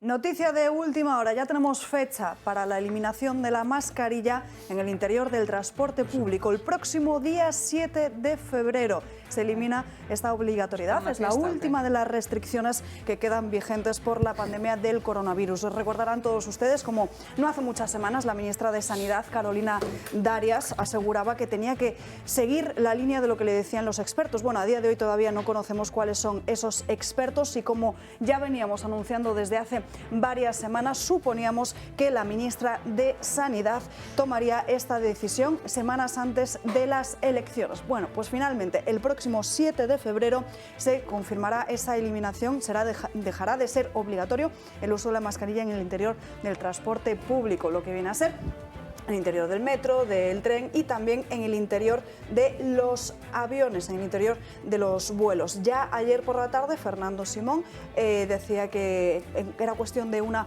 o 2 semanas. Uy. Entiendo que en un plazo muy corto probablemente se retirará del uso obligatorio en los medios de transporte, pero el mensaje no es vamos a retirar las mascarillas, el mensaje es la población ahora mismo tiene que ser mucho más responsable. Bueno, pues esta mañana se ha confirmado, como les digo, 7 de febrero, pero ojo, porque va a seguir siendo obligatorio en hospitales, centros de salud y también en las farmacias. En En las fin, farmacias. de manicomio. Y para el manicomio, Ana Gullo con los crónicas. Buenas tardes, Ana. Buenas tardes, Alba. El escrache que sufrió Isabel Díaz Ayuso en la Universidad Complutense tiene gato encerrado. Se ha descubierto que el Ministerio de Igualdad, el de Irene Montero, a través del Instituto de las Mujeres, ha financiado con más de 20.000 euros a la asociación feminista Libres y Combativas. ¿Les suena? Fue una de las asociaciones revolucionarias de izquierdas que acudieron al boicot contra la presidenta de la Comunidad de Madrid en la Complutense. En su página web se hacen eco de haber recibido a la presidenta al grito de "fuera Ayuso" de la universidad, con una pitada masiva y un coro de cientos de gargantas llamándole fascista. Pero además exigen, y cito textualmente, desde el sindicato de estudiantes la dimisión de la delegada del Gobierno en Madrid del PSOE por esta actuación represiva y el cese inmediato de los mandos policiales a cargo de este operativo. Al mismo tiempo que animamos a todos los estudiantes de la Complutense de Madrid a fortalecer la respuesta antifascista, unitaria y contundente para frenar a esta banda de ultraderechistas que no solo quieren cargarse la educación y la sanidad pública, también suprimir nuestros derechos democráticos. La asociación, rama feminista del sindicato estudiantil, principal impulsor del escrache, recibió en el año 2021 del Instituto de las Mujeres una subvención de más de 10.300 euros destinada a apoyar el movimiento asociativo y fundacional de ámbito estatal. En el año 2022 recibió también de este instituto otra subvención de 10.200 euros por el mismo concepto que el anterior. Pero no es la única financiación que ha obtenido del Gobierno. El Ministerio de Derechos Sociales y Agenda 2030, dirigido por Ione Belarra, en el año 2020 otorgó una subvención a esta asociación a través de un Real Decreto regulado de carácter de urgencia por la situación de emergencia sanitaria. Con el pretexto de adoptar medidas urgentes de apoyo a entidades del tercer sector, esta asociación recibió del Ministerio de Belarra más de 43.000 euros, o sea, que sumarían, que hayamos podido comprobar y descubrir, una suma total de unos casi 64.000 euros financiados a esta asociación sindicalista, que además ellos se autodeterminan como feministas, revolucionarias y de izquierdas, obviamente. ¿Verdad que si quiere...? No, que decía el otro día Isabel Díaz Ayuso que ella veía como ahora como que estaban las elecciones a la vuelta de la esquina, desde el Partido Socialista le empezarían a mandar afines y radicales, pero vemos también que desde Podemos hacen lo mismo. Bueno, es que con esto yo creo que ya sabemos por qué el Ministerio de Igualdad no ha querido pronunciarse expresamente sobre el tema, porque si lo está financiando por la puerta de detrás... Pero me da que si alguien quiere tener un infarto inmediato, lo único que tiene que hacer es ver la lista en la crisis que estamos de subvenciones que hace el gobierno español. Que tampoco es fácil acceder a ellas. No, fácil no tiene nada, pero aparentemente si la viéramos nos daría un infarto colectivo. Es que, de hecho, con respecto a ese Real Decreto, he querido rescatar a ver un poco cuál había sido la cuantía máxima que se habían hecho de parte de esta asociación. Hay bastantes. Ascendía a un total de 26.404, de 26.000 millones de euros que se efectuaba... 26.000 millones. Sí, de 26.000, vamos, aquí lo pone, 26.000 millones de euros es esto, ¿no? 26.000. A ver, es que ya soy medio miope y entre crónica y crónica... 26.000 millones. 26 millones, perdón. 26.000 millones. Aquí una vale, que 26 millones. Perdón, 26 millones. Tiene delito, pero 26.000 tiene miles de delitos. No tiene nombre. Bueno, pero tiene nombre igual, ¿eh? 26 millones que le corresponderían ejecutar al presupuesto del Ministerio de Derechos Sociales y Agenda 2030. De hecho, creo que tenemos... ¿A solo ese ministerio? Claro, que ese ministerio financia de su presupuesto esos 26 millones para estas subvenciones que ofrecen a diferentes asociaciones y que se hizo con ese pretexto de medidas de urgentes en la pandemia. Así que lo había leído. Mira, te vas a la... Es que da pena, ¿no? O sea, si tú te vas a la página de la Intervención General de la Administración del Estado de la IGAE, ahí tienes lo que es la base nacional de subvenciones, ¿no? La base de datos nacional de subvenciones. Y es vergonzoso, ¿no? Que hay, bueno, pues del orden, así la media, entre 16.000, 17.000, 18.000 millones en subvenciones se dan en España, ¿no? De toda índole. Entonces, bueno, algunas quizás a lo mejor sí que sean necesarias, pero todas estas ideológicas a chiringuitos y demás, y es que el principal chiringuito que tenemos en España, bueno, aparte que es el Gobierno, pero dentro del Gobierno el principal chiringuito es el Ministerio de la Igualdad. Es que es un ministerio que absolutamente no está financiando en la protección de nadie, ni de la propia igualdad, porque es un ministerio que genera desigualdad, porque lo único que hace es enfrentar precisamente a hombres y mujeres, cuando yo digo que los hombres y las mujeres somos complementarios y no somos excluyentes, ¿no? Precisamente por eso somos hombres y mujeres, porque somos complementarios. Y por otro lado, un ministerio, cuando habla de esa palabra que yo odio tremendamente, que es la del empoderamiento de la mujer, ¿no? A mí no me falta que vengan Irene Montero y nadie para decirme lo que yo quiero ser, lo que tengo que ser, ¿no? Y esto de la sociedad paritaria es que me parece ridículo, y además la sociedad paritaria es que va precisamente contra el artículo 14 de la Constitución, porque una sociedad paritaria no es una sociedad igualitaria, porque además da lugar a lo siguiente, y es que cuando por ejemplo, en el Congreso de los Diputados ahora mismo aproximadamente estamos al 50%, 48% mujeres, hombres. Es decir, y tú te planteas, ¿y por qué hay más o menos el 50%? Porque hay una obligación legal de que lo haya. Es que si no fuera así, a lo mejor éramos el 75% mujeres o el 25%. Entonces, estos totalitarios que lo único que hacen es intentar transformar y dirigir a la sociedad hacia sus postulados, por supuesto que no deberían tener a su alcance estos millonarios presupuestos, ¿no?, para llevar a cabo su estrategia. Y en cuanto a la noticia, al escrache, ¿no?, a Isabel Díaz Ayuso, claro... No oí yo el otro día en el Congreso a nadie de su partido que subió a tribuna, además su compañera Cuca Gamarra, a condenar esto, ¿no? Otros partidos sí subieron y condenaron el escrache, pero a la suya no lo escuché. ¿Y de pero candidato a candidato? No, bueno, vamos a ver, no, pero es cierto, es que Santiago sí hizo alusión, desde Ciudadanos también hicieron alusión. Y yo creo que, claro, ahí se retrata a la izquierda directamente, ¿no? Porque cuando a ellas se les lleva a la contraria, no es que ni se les insulte ni nada, sino que se pone pues en tela de juicio cuáles son sus actuaciones como cargo público, ¿no? Y lo que están haciendo mal se les critica, eso ya para ellas es violencia política. Sin embargo, cuando a una persona, además ellos fueron los inventores del escrache, ¿no? Que la llamaban jarabe de democracia, pero sí, claro, solamente cuando ellos son los que dispensan ese jarabe, ¿no? Cuando ellos lo reciben, entonces esto ya no vale. O sea, siempre es la doble vara de medir de la izquierda y desde luego hay que ser combativos y pelear contra ellos porque tenemos que seguir dando la batalla cultural. Por alusiones. A ver, nosotros siempre hemos denunciado los scratches. Sí. Siempre hemos dicho que nos parece un método antidemocrático y los lugares para los debates públicos y políticos son los foros como el Congreso, el Senado, los parlamentos. Lo hicimos cuando a la vicepresidenta del Gobierno, Sofía de Santa María, en la puerta de su casa con su hijo dentro, le hacían scratches y entonces aquello de que decía Pablo Iglesias que era jarabe democrático. Hemos vivido los scratches al vicepresidente y su mujer, la ministra de Igualdad, en Galapagar, y los hemos denunciado también y hemos dicho que nos parecía mal que se intentase soliviantar la vida de dos personas que es verdad que no habían sido coherentes con lo que he venido diciendo. Lo sorprendente es que ellos presentaron denuncia con aquellos que estaban en la puerta. Soraya no, pero ellos sí. Incluso consiguieron llevar a los juzgados a varios de ellos. Aquí vino una mujer que la habían levantado. Simplemente ni siquiera por pararse y manifestarse. Creo recordar que por utilizar la calle de paso y estar a cierta distancia. Esto en la puerta de la casa de la vicepresidenta del Gobierno con el Partido Popular. Lo criticamos cuando también a la líder de UPyD, a Rosa Díez, se lo hicieron en la universidad. Y lo volvemos a criticar cuando en la universidad pública, yo que soy profesor de la universidad, se lo digo a mis alumnos, yo soy diputado del Partido Popular, pero aquí entro sin ideología. Es un centro de conocimiento, de compartir ideas, de debatir ideas, en paz.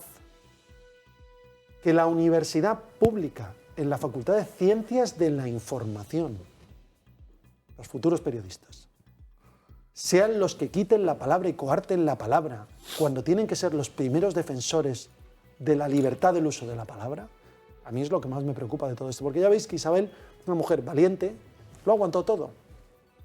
Como le ha tocado a otras personas del Partido Popular y de otros partidos. Una mujer valiente que va y da la cara a recoger un premio que le da a la universidad, por otro lado. Luego ya algunos han dicho, no, como no hubo unanimidad en el premio, justificamos el escrache. ¿Pero de qué me están hablando? La unanimidad de la concesión de un premio justifica que intenten no escarchearla. Si hubieran podido pegarle, justifica los insultos de hoy del jefe de un gremio del taxi de Barcelona, justifica... Me gustaría decir, hoy tendríamos a La Sexta, si esto fuera una asociación subvencionada por un gobierno del Partido Popular, abriendo sus titulares, el ministro de no sé qué ramo ha subvencionado el sketch. Bueno, aquí resulta que todo sordina, porque es alguien del PP. Y además que el premio no era por unanimidad. Anda ya. O sea que los premios tienen que ser ahora por unanimidad. Bueno, pues nada, pues el Príncipe de Asturias por unanimidad, el premio tal, la tesis doctoral de Sánchez por unanimidad. Vamos a hacerlo todo por unanimidad, a ver si sobrevive alguno. Es que ya está bien. O sea, ahora ya no vale la mitad más uno. Ahora es la mitad más uno y si es del PP el 100%, porque si no, no vale. ¿Pero esto qué es? Os digo, lo más preocupante, por supuesto, condenar el acto, que me parece infumable. Pero lo más preocupante, ¿en qué facultad ocurre? Y gente tan joven, tan radical, con ese odio, en una España donde la guerra quedó muy atrás y donde algunos quieren entrar en la Facultad de Ciencias de la Información. A mí me parece, sinceramente, lamentable. Y cuando ha sido la propia ministra también la que impulsó hace muy poco como unas medidas para combatir esa violencia política, que aquí también lo comentaste, porque todos esos insultos que fuesen dirigidos a personas pero que fíjate que a la ministra se le dice lo que se le dice en la sede de la soberanía nacional, en el uso de la libertad de expresión de diputados. No se alienta una manifestación en un premio.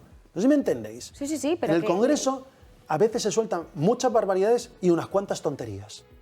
Y tenemos lo que se llama la inmunidad parlamentaria para decir lo que queramos. Luego nos llega un demócrata presidente en funciones de las Cortes y te echa, te corta la palabra, no deja entrar un diputado del PP para que rectifique su voto, pero deja que entre en el resto de diputados cualquier otra votación. Esto es lo que vivimos en el Parlamento.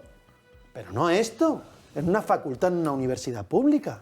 O te quitan la palabra si eres diputada de Vox porque hablas de filoterroristas. No, pues esto es lo que estoy diciendo. Un calificativo que corresponde con la realidad, porque yo todavía no he oído ni he visto a ningún integrante de ese grupo parlamentario al que nos referimos levantarse, pedir la palabra, aludir a algún artículo del reglamento y decir que se sienten muy ofendidos por esta palabra. Porque cuando a nosotros nos insultan de manera continua y nos llaman fascistas y este tipo de cosas, pedimos la palabra y solicitamos que se retire del diario de sesiones porque nos ofende que nos llamen esto, porque no lo somos. Pero cuando nosotros hacemos alusión a los amigos de los terroristas o a los herederos de los terroristas, yo desde luego en los 3 años y pico que llevo en el Congreso nunca los he escuchado levantarse y decir, oiga, y además, Inés, que estoy muy ofendida, a mí usted no me llame eso, que yo eso no lo soy. Es que es trazable. Entonces, es que su portavoz viene de donde viene. Ya, pero es que ¿sabes lo que pasa? Que esto no les molesta a ellos. A quien le molesta es al presidente o al vicepresidente de la mesa del Congreso, porque lo que le molesta es escuchar que ellos, el Partido Socialista, está pactando con esos. Pero esto y eso es lo que no le gusta. Es que además de todas las instituciones con las que Pedro Sánchez se ha hecho control, también en el Congreso consigue instalar su propia mordaza. Claro. Pero bueno, lo que se refería a Ana es que es bastante llamativo, como la ministra de Igualdad, Irene Montero, establece una guía sobre que la violencia política, un insulto o una mala palabra puede ser considerado como violencia machista y, sin embargo, esto no solo no lo condene, sino que incite a ello.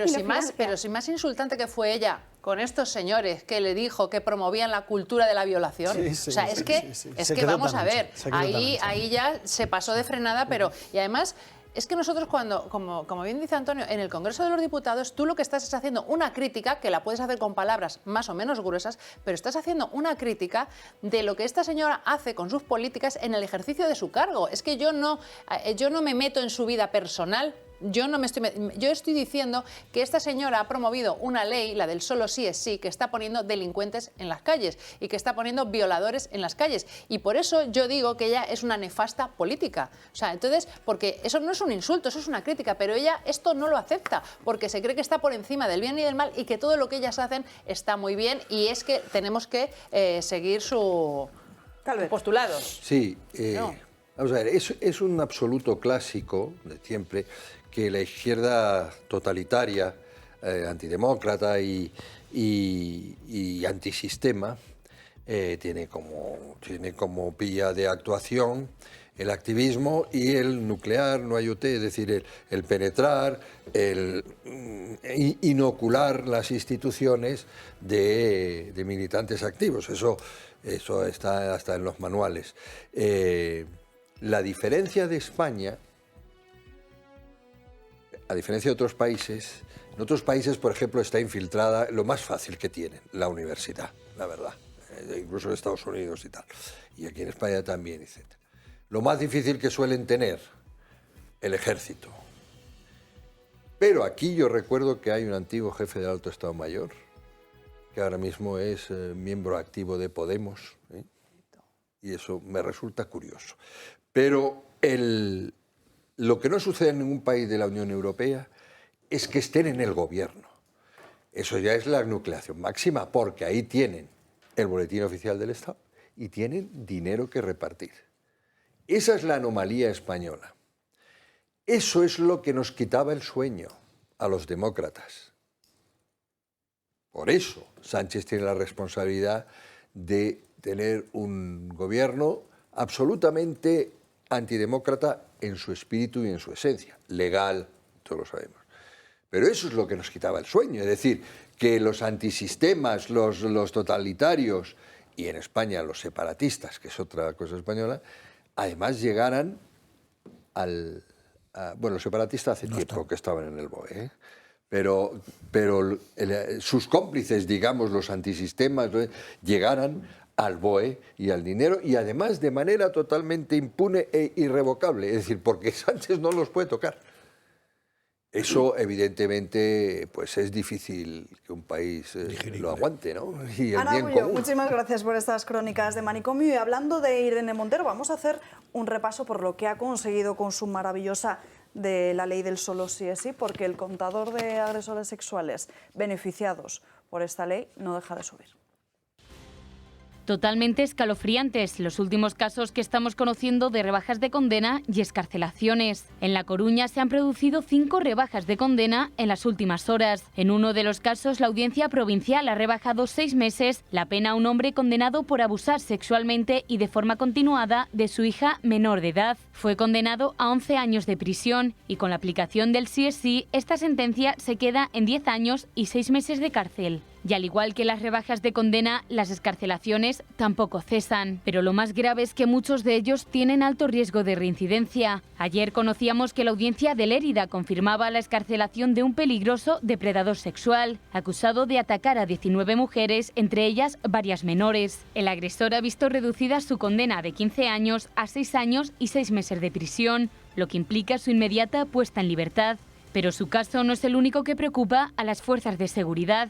El pasado 5 de enero, un hombre condenado por pederastia y tentativa de homicidio también fue excarcelado. El agresor abusó de 2 niños de 11 y 14 años y además estaba implicado en el conocido caso Raval, una de las mayores tramas de pederastia en España. El agresor estaba condenado a 15 años de prisión y al ver reducida su condena ha podido salir de la cárcel.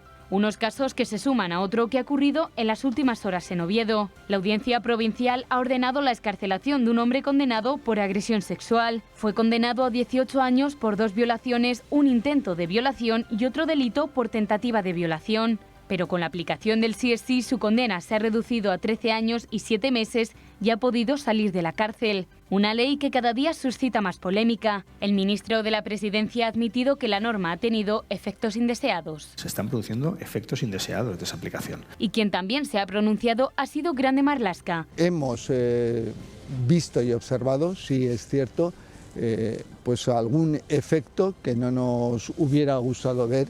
Y en ese sentido se está trabajando. ¿Asumirá el Gobierno de una vez por todas la chapuza de esta ley o seguirá haciendo oídos sordos a la realidad?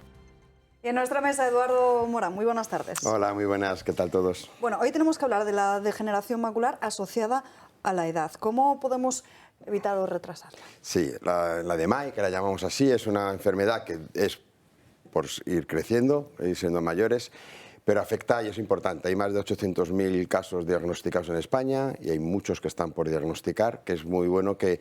Y la atención primaria, o sea, la atención precoz y la detección precoz de ese tipo de enfermedad es la primera causa a partir de los 65 años de ceguera, entonces es importante que lo tengamos muy claro. Y es que además se detecta relativamente fácil, hay unas rejillas que le llamamos rejillas de Amsler, porque uno de los síntomas que da es que distorsiona, o sea, es como no sé, los inflama en la zona.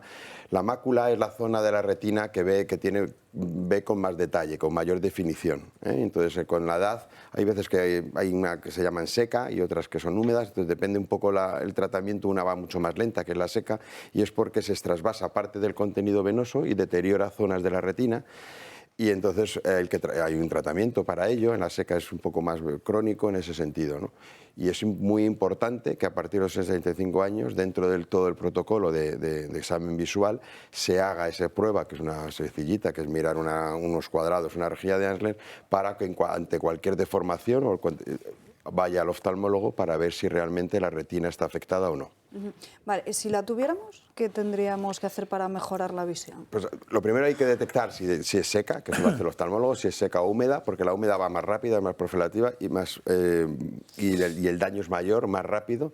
Entonces se hace con unas inyecciones intravítreas que se hacen de antiogénicos y normalmente la verdad es que están mejorando bastante y los resultados. Y luego con el resto visual que haya podido quedar, si digo una vez el deterioro, que ahí sí que entramos un poco nosotros, los optometristas, lo que hacemos es magnificar la imagen que está llegando a retina, ampliándola a nivel óptico, pues para que el día a día que podamos seguir haciendo sea el normal. Depende mucho de qué deterioro y por eso es muy importante que el tratamiento se haga lo antes posible. En ese sentido es una de las cosas que cuando lo detectamos lo mandamos directamente a urgencias. Pues Eduardo, muchísimas gracias por estar aquí con nosotros, pero antes, a todos los que vayan a realizarse una revisión visual o auditiva tendrán la rejilla de Amsler, el 30% de descuento en gafas graduadas, 15% en lentes de contacto y 2x1 en audífonos. Buenos días, muchas gracias a todos. Gracias. Bueno, vamos a seguir con más asuntos. Si nos vamos con el aborto, Marian Vallejo, cuéntanos qué está pasando en Estados Unidos. Así es, Alba. Los intentos de los abortistas para que la cultura de la muerte avance rozan ya límites muy graves. Y es que Estados Unidos ha legalizado la entrega de abortivos químicos en farmacias. Se entregarán a embarazadas para que no tengan que acudir al ginecólogo y puedan acabar así con la vida de su bebé en casa. Un hecho peligroso para la propia mujer y que es ilegal en la mayoría de los países. Y es que tras tomar estos químicos, muchas mujeres experimentan sangrados y dolores muy fuertes y piensan que son síntomas normales después de un aborto. Sin embargo, varias mujeres ya han muerto por ese motivo. Pero no solo eso, sino que varios ginecólogos advierten de un aumento de infecciones potencialmente mortales y que las posibilidades de necesitar una intervención quirúrgica tras el uso de estos fármacos aumentan a medida que avanza el periodo de gestación. Y es que los riesgos de que el cuerpo de la mujer retenga restos del feto son muy grandes y como consecuencia también lo son los riesgos de infecciones. En definitiva, Alba, estos intentos por acabar con la vida humana a toda costa lo único que demuestran es que realmente la vida de la mujer tampoco les importa. Totalmente. ¿Qué es un aborto químico, perdón? Producido por medios químicos y no por cirugía. ¿Pero es lo mismo que la pastilla del día después? Supongo que la pastilla del día después es un tipo de aborto químico. Pero yo creo que la pastilla del día después lo que es efecto antiimplantatorio, para que no llegue a implantarse. Pero un aborto químico se puede hacer con un feto de 2 meses, de 2 meses y medio. Supongo que sí. Pues, yo he visto, no nos lo podemos ni imaginar. 3 meses. He visto en internet incluso inyecciones químicas que sirven para eso, son abrasivas, ¿no? Claro, cualquier intervención química que lleve al aborto es un aborto químico. Claro, pero es un debate que está visto que la izquierda no quiere poner sobre la mesa porque ellos consideran que es un derecho. No, vamos a ver. No es un derecho. Este es otro debate, pero... De eso ya he escrito y tal, pero lo que es indiscutible es que eso no se puede hacer sin la vigilancia de un médico, hombre. Claro, qué barbaridad. Es que en un feto de 2 meses, aunque, quiero decir, un aborto te lo va a practicar un médico, pues aunque sea químico también, porque en efecto hay que tener en cuenta tu metabolismo, tu debilidades, cómo se queda la cosa, en fin, claro, es decir, tú no puedes... Sí, pero está por encima. Lo que discuto es la cuestión... que eso sea, hombre, la cuestión médica, es decir, las autoridades no pueden permitir, porque eso no es proteger. No digo, usted puede abortar químicamente, sí, pero hombre, con un médico leñero, o sea, no que te den, en mi opinión. Pero parece que está por encima de todo, ¿no? El todo vale, el querer hacer yo lo que me dé la gana, ¿no? Y que está por encima incluso ya del riesgo de la propia madre, que el riesgo que va a sufrir la propia madre. Todo es por la ideología de la cultura de la muerte, vale incluso si pones en riesgo la vida de la madre. Y bueno, pues aquí en España no lo sé, pero pronto lo veremos, ¿no? Porque estas defensoras que van en defensa, las que salen en defensa de la mujer, que precisamente son las que están desprotegiendo a las mujeres en todos los ámbitos, ¿no? Y bueno, pues sacando un poco a colación por el tema del aborto, de lo que hemos estado hablando estas últimas semanas, ¿no? Que aparte del grupo Prisa, ¿no? De la SER, otros medios de comunicación también han entrado en el debate y han entrado a saco. Precisamente nosotros, lógicamente, somos un partido que defendemos la vida, igual que la defiende la Constitución española. Y ya veremos ahora el Tribunal Constitucional, ¿no? Como decía esta mañana un periodista. Ya veremos si lo he entendido el bien. Tribunal... No, bueno, lo he hecho como un poco de broma, ¿no? El Tribunal Constitucional, ¿no? Que tiene sobre la mesa el recurso sobre el aborto. Pero precisamente, claro, en esta cultura en la que nos encontramos, que que salga el Gobierno de Castilla y León diciendo que va a ofrecer a las mujeres más información, que va a ofrecer a las mujeres más derechos en definitiva, que va a ofrecer a las mujeres más posibilidades de que puedan llevar a cabo cuestiones que ahora mismo no están a su alcance.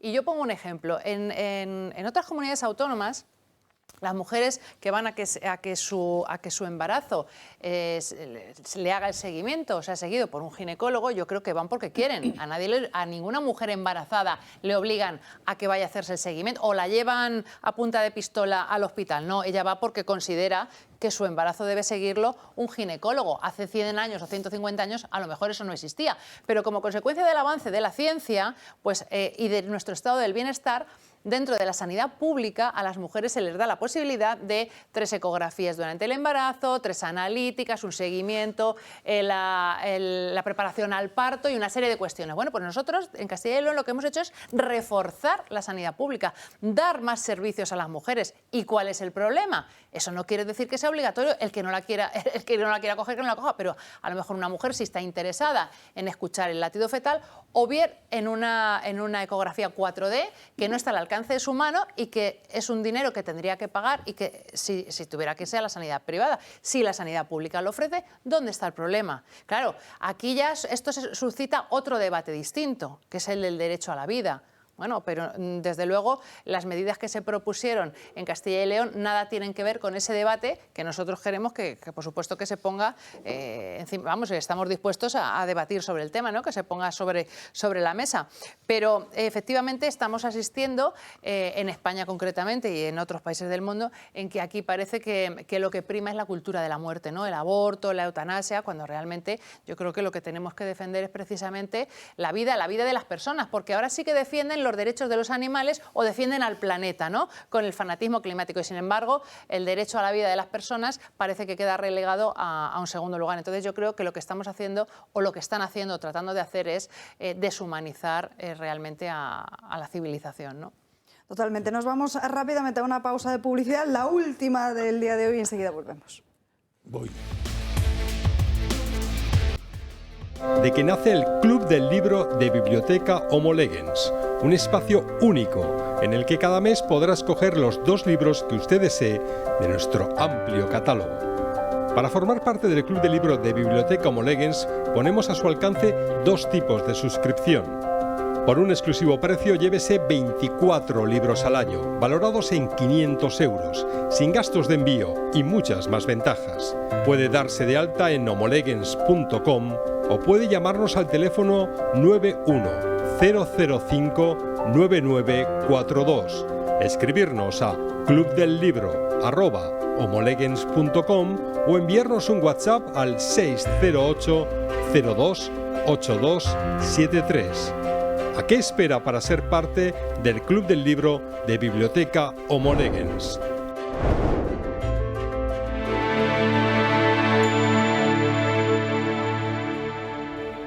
Y para hablar de este Club del Libro tenemos aquí con nosotros a Blanca de Homo Legens. Muy buenas tardes, Blanca. Buenas tardes, Alba. Bueno, cuéntanos, ¿qué novedades tenéis esta semana? Pues esta semana traigo como novedad el libro nuevo que hemos sacado de Peter Kreeft, que es La sabiduría de los salmos. Es un libro que es muy bonito, pero también al mismo tiempo es muy útil porque el autor coge 12 salmos, los selecciona de la Biblia y los va desgranando poquito a poco para desvelarle al lector, aspectos que habitualmente pasan como desapercibidos, ¿no? Entonces es muy útil para rezar como complemento a la oración. Y es una edición muy cuidada, muy bonita y pues esperamos que tenga una buena acogida, ¿no? Luego también hemos sacado la segunda edición de Isabel la Católica, porque es santa, que casualmente ha coincidido con la reapertura del proceso de beatificación de la reina Isabel la Católica y bueno, pues es un buen momento para leerse este libro, aprovechando esto. Y luego también vamos a sacar la 4ª edición de Cómo ser conservador de Roger Scruton. Entonces vamos ahí sacando cositas, es un año que viene cargadito. Cargadito, ¿no? Sí. Bueno, sin duda títulos muy interesantes. ¿Cómo pueden adquirir nuestros espectadores todos estos libros? Pues es muy sencillo, pueden adquirirlos a través de nuestra página web, homolegens.com, o a través de su librería habitual. Bueno, y además tenéis el Club del Libro. Sí, en noviembre sacamos el Club del Libro, que la verdad ha tenido una muy buena acogida, mucha gente que ve este canal, que se nota que es gente que le gusta la lectura y la buena lectura, la lectura de calidad, y estamos muy contentos, la verdad. Es una suscripción que puede ser con un pago mensual de 24,95 euros o anual con un pago único de 269,95, siendo este último al final del año 30 euros más barato que el mensual, y con el que pueden adquirir 2 libros al mes de su elección en su casa sin ningún tipo de coste adicional. ¿Cómo y dónde pueden suscribirse? Pues pueden suscribirse a través de nuestra página web, que tenemos un enlace habilitado para pagar con tarjeta de forma fácil y rápida, o si no, pueden pagar por transferencia bancaria o por recibo domiciliado, pero entonces tendrían que ponerse en contacto con nosotros a través de los canales que tenemos habilitados, que son nuestro correo electrónico, WhatsApp o Telegram. Muy pues fácil. Blanca, ya lo saben todos los que nos están viendo. Muchísimas gracias por estar aquí y contarnos todas estas novedades. Estamos pendientes de la conexión de la entrevista con el alcalde de Algeciras. Efectivamente, me confirman mis compañeros que ya le tenemos al otro lado. José Ignacio Landaluz, alcalde de Algeciras. Muy buenas tardes. Buenas tardes. Muchísimas gracias por invitarme. Antes de nada, mis condolencias por lo sucedido y sobre todo gracias también por poder atendernos en estas horas de luto.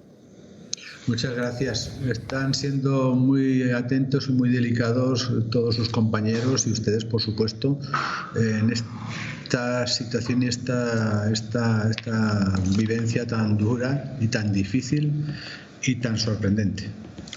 Tarea más, además, usted, si no me equivoco, veía todos los días al sacristán que ha sido asesinado, ¿no? Sí, cuando iba para el ayuntamiento yo pasaba por delante de la capilla, él estaba a las 8 menos 10, ya con la capilla abierta. Y bueno, pues siempre nos saludaba, siempre me saludaba, me llamaba de vez en cuando la atención, que falta esta losa, o que falta esta tal, o que falta este volardo. Y una persona muy cariñosa. Y su hermano estaba ayer precisamente en un acto que teníamos con Juanma Moreno, y estaba todo alegría, todo bullicio, el salón lleno, mensajes muy bonitos, y de pronto una compañera concejala me tira de mí, jala de mí para decirme de pronto esta triste noticia, ¿no? Y bueno, pues a partir de ahí un montón de horas de preocupación, de sufrimiento, de inquietud y de exigencia y de demandas, porque claro, llevamos tiempo pidiendo y exigiendo para que no se produzca ni este ni ningún otro, y cada día tener más seguridad, ¿no? ¿Cómo está el padre Antonio? ¿Ha salido ya del quirófano? Salió anoche del quirófano, perdió mucha sangre.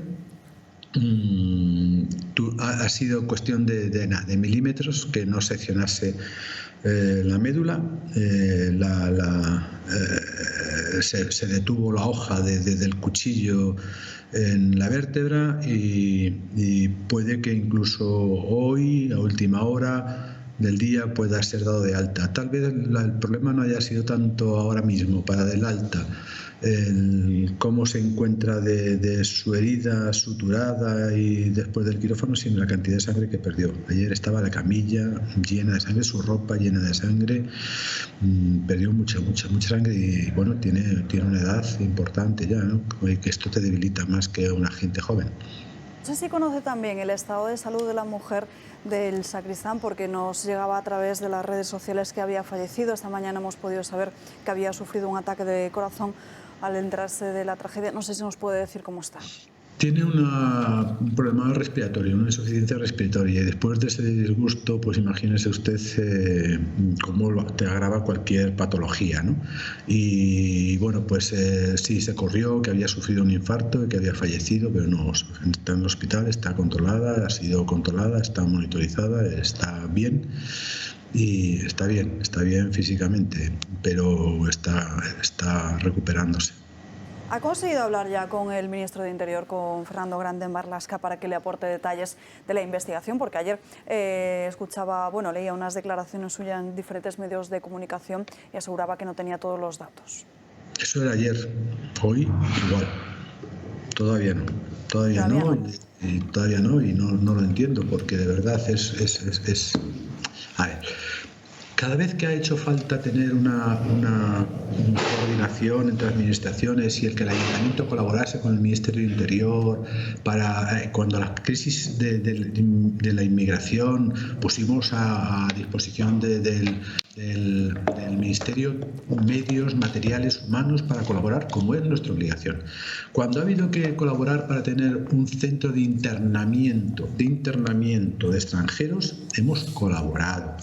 Es decir, porque entendemos que tiene que haber un centro donde se retenga a los inmigrantes que están en estudio de su situación administrativa para si van a ser expulsados o no de España. Es decir, lo que ha demostrado este ayuntamiento y este pobre alcalde desde el primer minuto es lealtad institucional.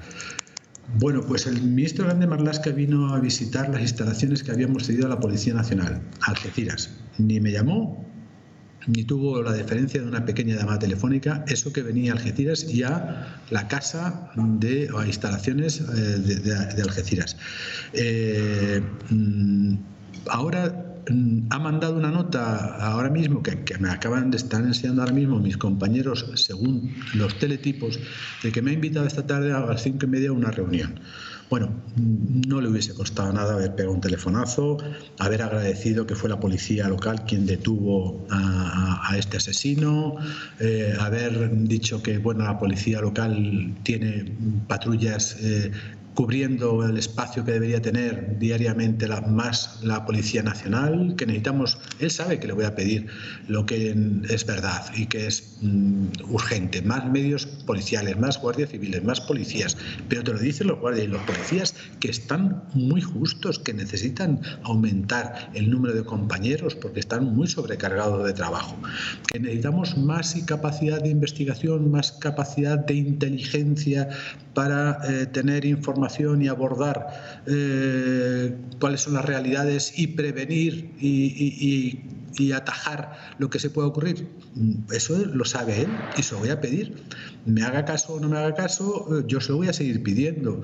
Sea aquí o sea en sede parlamentaria, yo voy a seguir cumpliendo con mi obligación de pedir más medios, mejor pagados, trabajan mucho, ganan lo mismo que en otra parte de España, y eso al final lo que hace es que cuando pueden saltar a otro destino, pues tarde o temprano priorizan el estar pues menos forzados, y al final pues nos empobrecemos, porque un policía o un guardia que tiene conocimiento, que domina un tema en este territorio, es mucho más eficaz que un policía o un guardia recién llegado, que cuando ya tiene adquirido los conocimientos va a saltar a otro destino. Ahí nos empobrecemos, con lo cual eso no es sensato.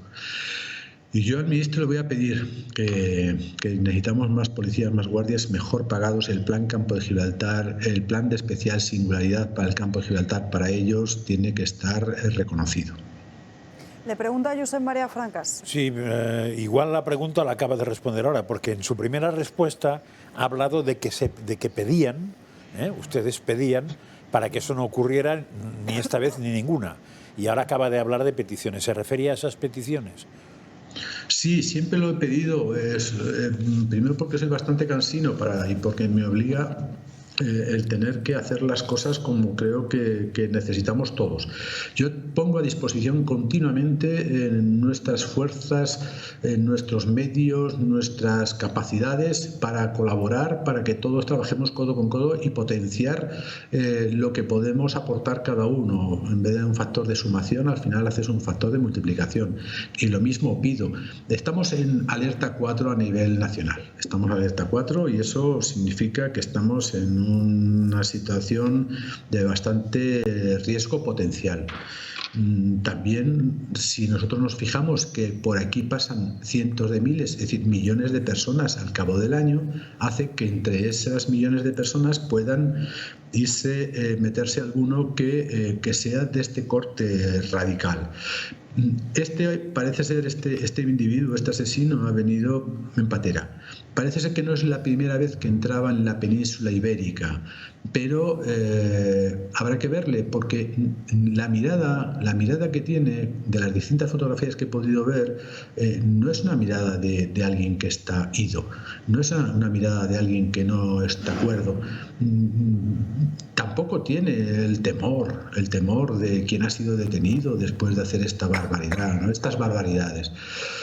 ¿Con quién nos encontramos? ¿De quién estamos hablando? No lo sé, las investigaciones nos lo dirán, pero lo que sí es verdad es que nosotros necesitamos estar más protegidos, más mimados.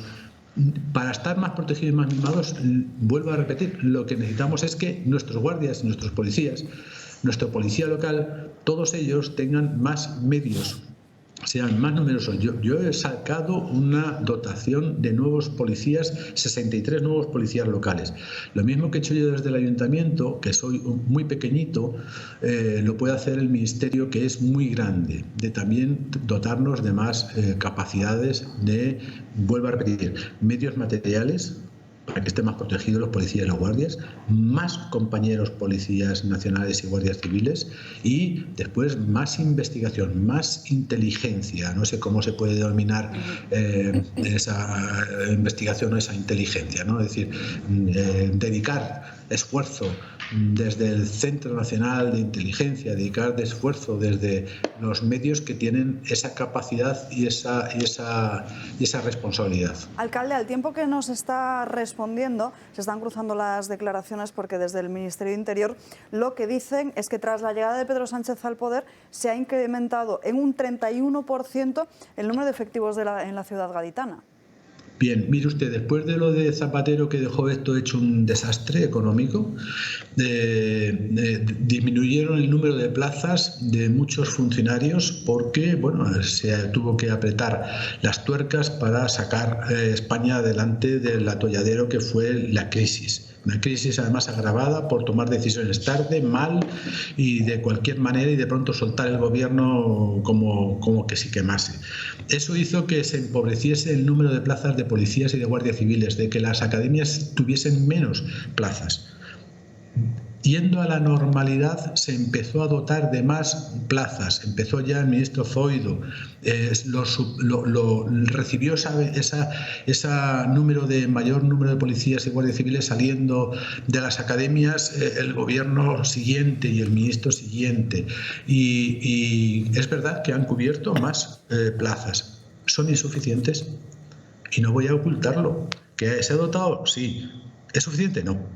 No, ni mucho menos. Estamos en una zona que hace falta frontera, la verja de Gibraltar, la frontera con Marruecos, tanto en Tarifa como en Algeciras, una zona de tránsito y trasiego de muchísimas personas, una zona que está a 14 kilómetros del mayor productor de hachís del mundo. Es decir, estamos en una zona muy especial, con muchas fortalezas, pero también con debilidades, con talones de Aquiles, y eso se cubre con muchos aspectos. Uno de ellos es en la dotación de más policías y más guardias civiles, y vuelvo a repetir, primándolos, para que ese trabajo que hacen aquí tengan un incentivo para mantenerse más tiempo en este destino. Antonio González Terol. Muy buenas, alcalde. Soy Antonio González Terol, que nos conocemos de hace muchos años. En primer lugar, agradecerte y felicitarte por tu trabajo. La verdad que eres un alcalde que en las peores circunstancias, cuando han llegado las pateras, cuando han llegado los barcos tipo Open Arms a las fronteras marítimas, como digo yo, y en el caso de Algeciras, has puesto todos los medios a disposición del Ministerio y del Gobierno de España. Pero yo quiero recordar aquí, y estoy seguro que tú me lo puedes confirmar, que ellos no han respondido de la misma manera.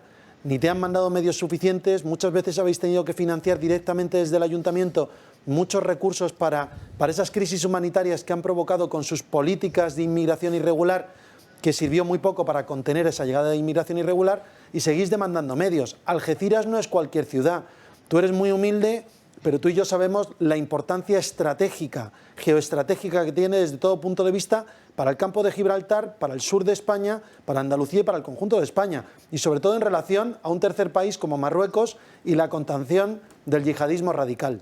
Por tanto, ¿te han terminado pagando? Yo tengo una pregunta. ¿Te han terminado por lo menos pagando algo de lo debido después de tantos años que tú lo reclamabas, que lo has ido pidiendo? Porque claro, el Ministerio ahora puede decir lo que quiera, pero la realidad es que yo recuerdo muchos años de abandono de Algeciras donde el Ministerio del Interior miraba para otro lado con el gobierno de Sánchez. Perdón. Mira, querido Antonio, querido compañero, es verdad que te he llorado muchas veces de alcalde a alcalde sobre que no entendía que no respondiesen de algunos de los gastos que se nos había producido, porque mantener aquel polideportivo en marcha, los medios materiales y humanos de dotación de policía local para colaborar con la Policía Nacional, el trasiego de personal para mantener la limpieza de los cientos y cientos de inmigrantes que pasaron por allí, el pagar autobuses para que pudiesen irse a otros lugares cuando eran liberados los inmigrantes y pedían ir a tal o cual sitio, el ayudar con alimentos, el ayudar con comida, el ayudar con los miembros de Protección Civil. Pues la verdad que de todo aquello, ahora que no nos oye nadie, Antonio, cuando vino el ministro Grande Marlaska a Algeciras, no solo a visitar instalaciones municipales puestas a disposición del Ministerio del Interior, no solo no tuvo la delicadeza de llamarme para decirme que estaba en Algeciras y después alegar que tenía mucha prisa o cualquier otra cosa que hubiese alegado, cualquier tema, me hubiese contentado, es que ni siquiera llamó, ni siquiera dio las gracias. Y tampoco nos ha pagado nada de esos gastos. Y tú sabes perfectamente que un ayuntamiento, que aquí tenemos 100 millones de euros de presupuesto, que dedicamos 10 a temas sociales, que no hemos subido los impuestos en 12 años, que ni siquiera hemos aplicado el IPC en estos 12 años, con lo cual quiere decir que no nos sobra ni un euro. Y si ponemos dinero y medios y recursos económicos a disposición de la Administración del Estado, pues lo mínimo hubiese sido habernos retornado algo, y si no, habernos dado las gracias, que es lo mínimo que se puede hacer. José María Francas, no sé si tenías alguna cuestión más antes. No, bueno, no. A ver, hombre, habría una cuestión. ¿Qué ha fallado porque este hombre haya podido atentar ayer? Porque parece que era un señor que tenía que ser expulsado y no ha sido expulsado. Un señor que se ocupa, que no tendría que haber ocupas. Y un señor que había entrado ilegalmente a España, cosa que tampoco sería bueno que ocurriera. ¿Dónde está el fallo?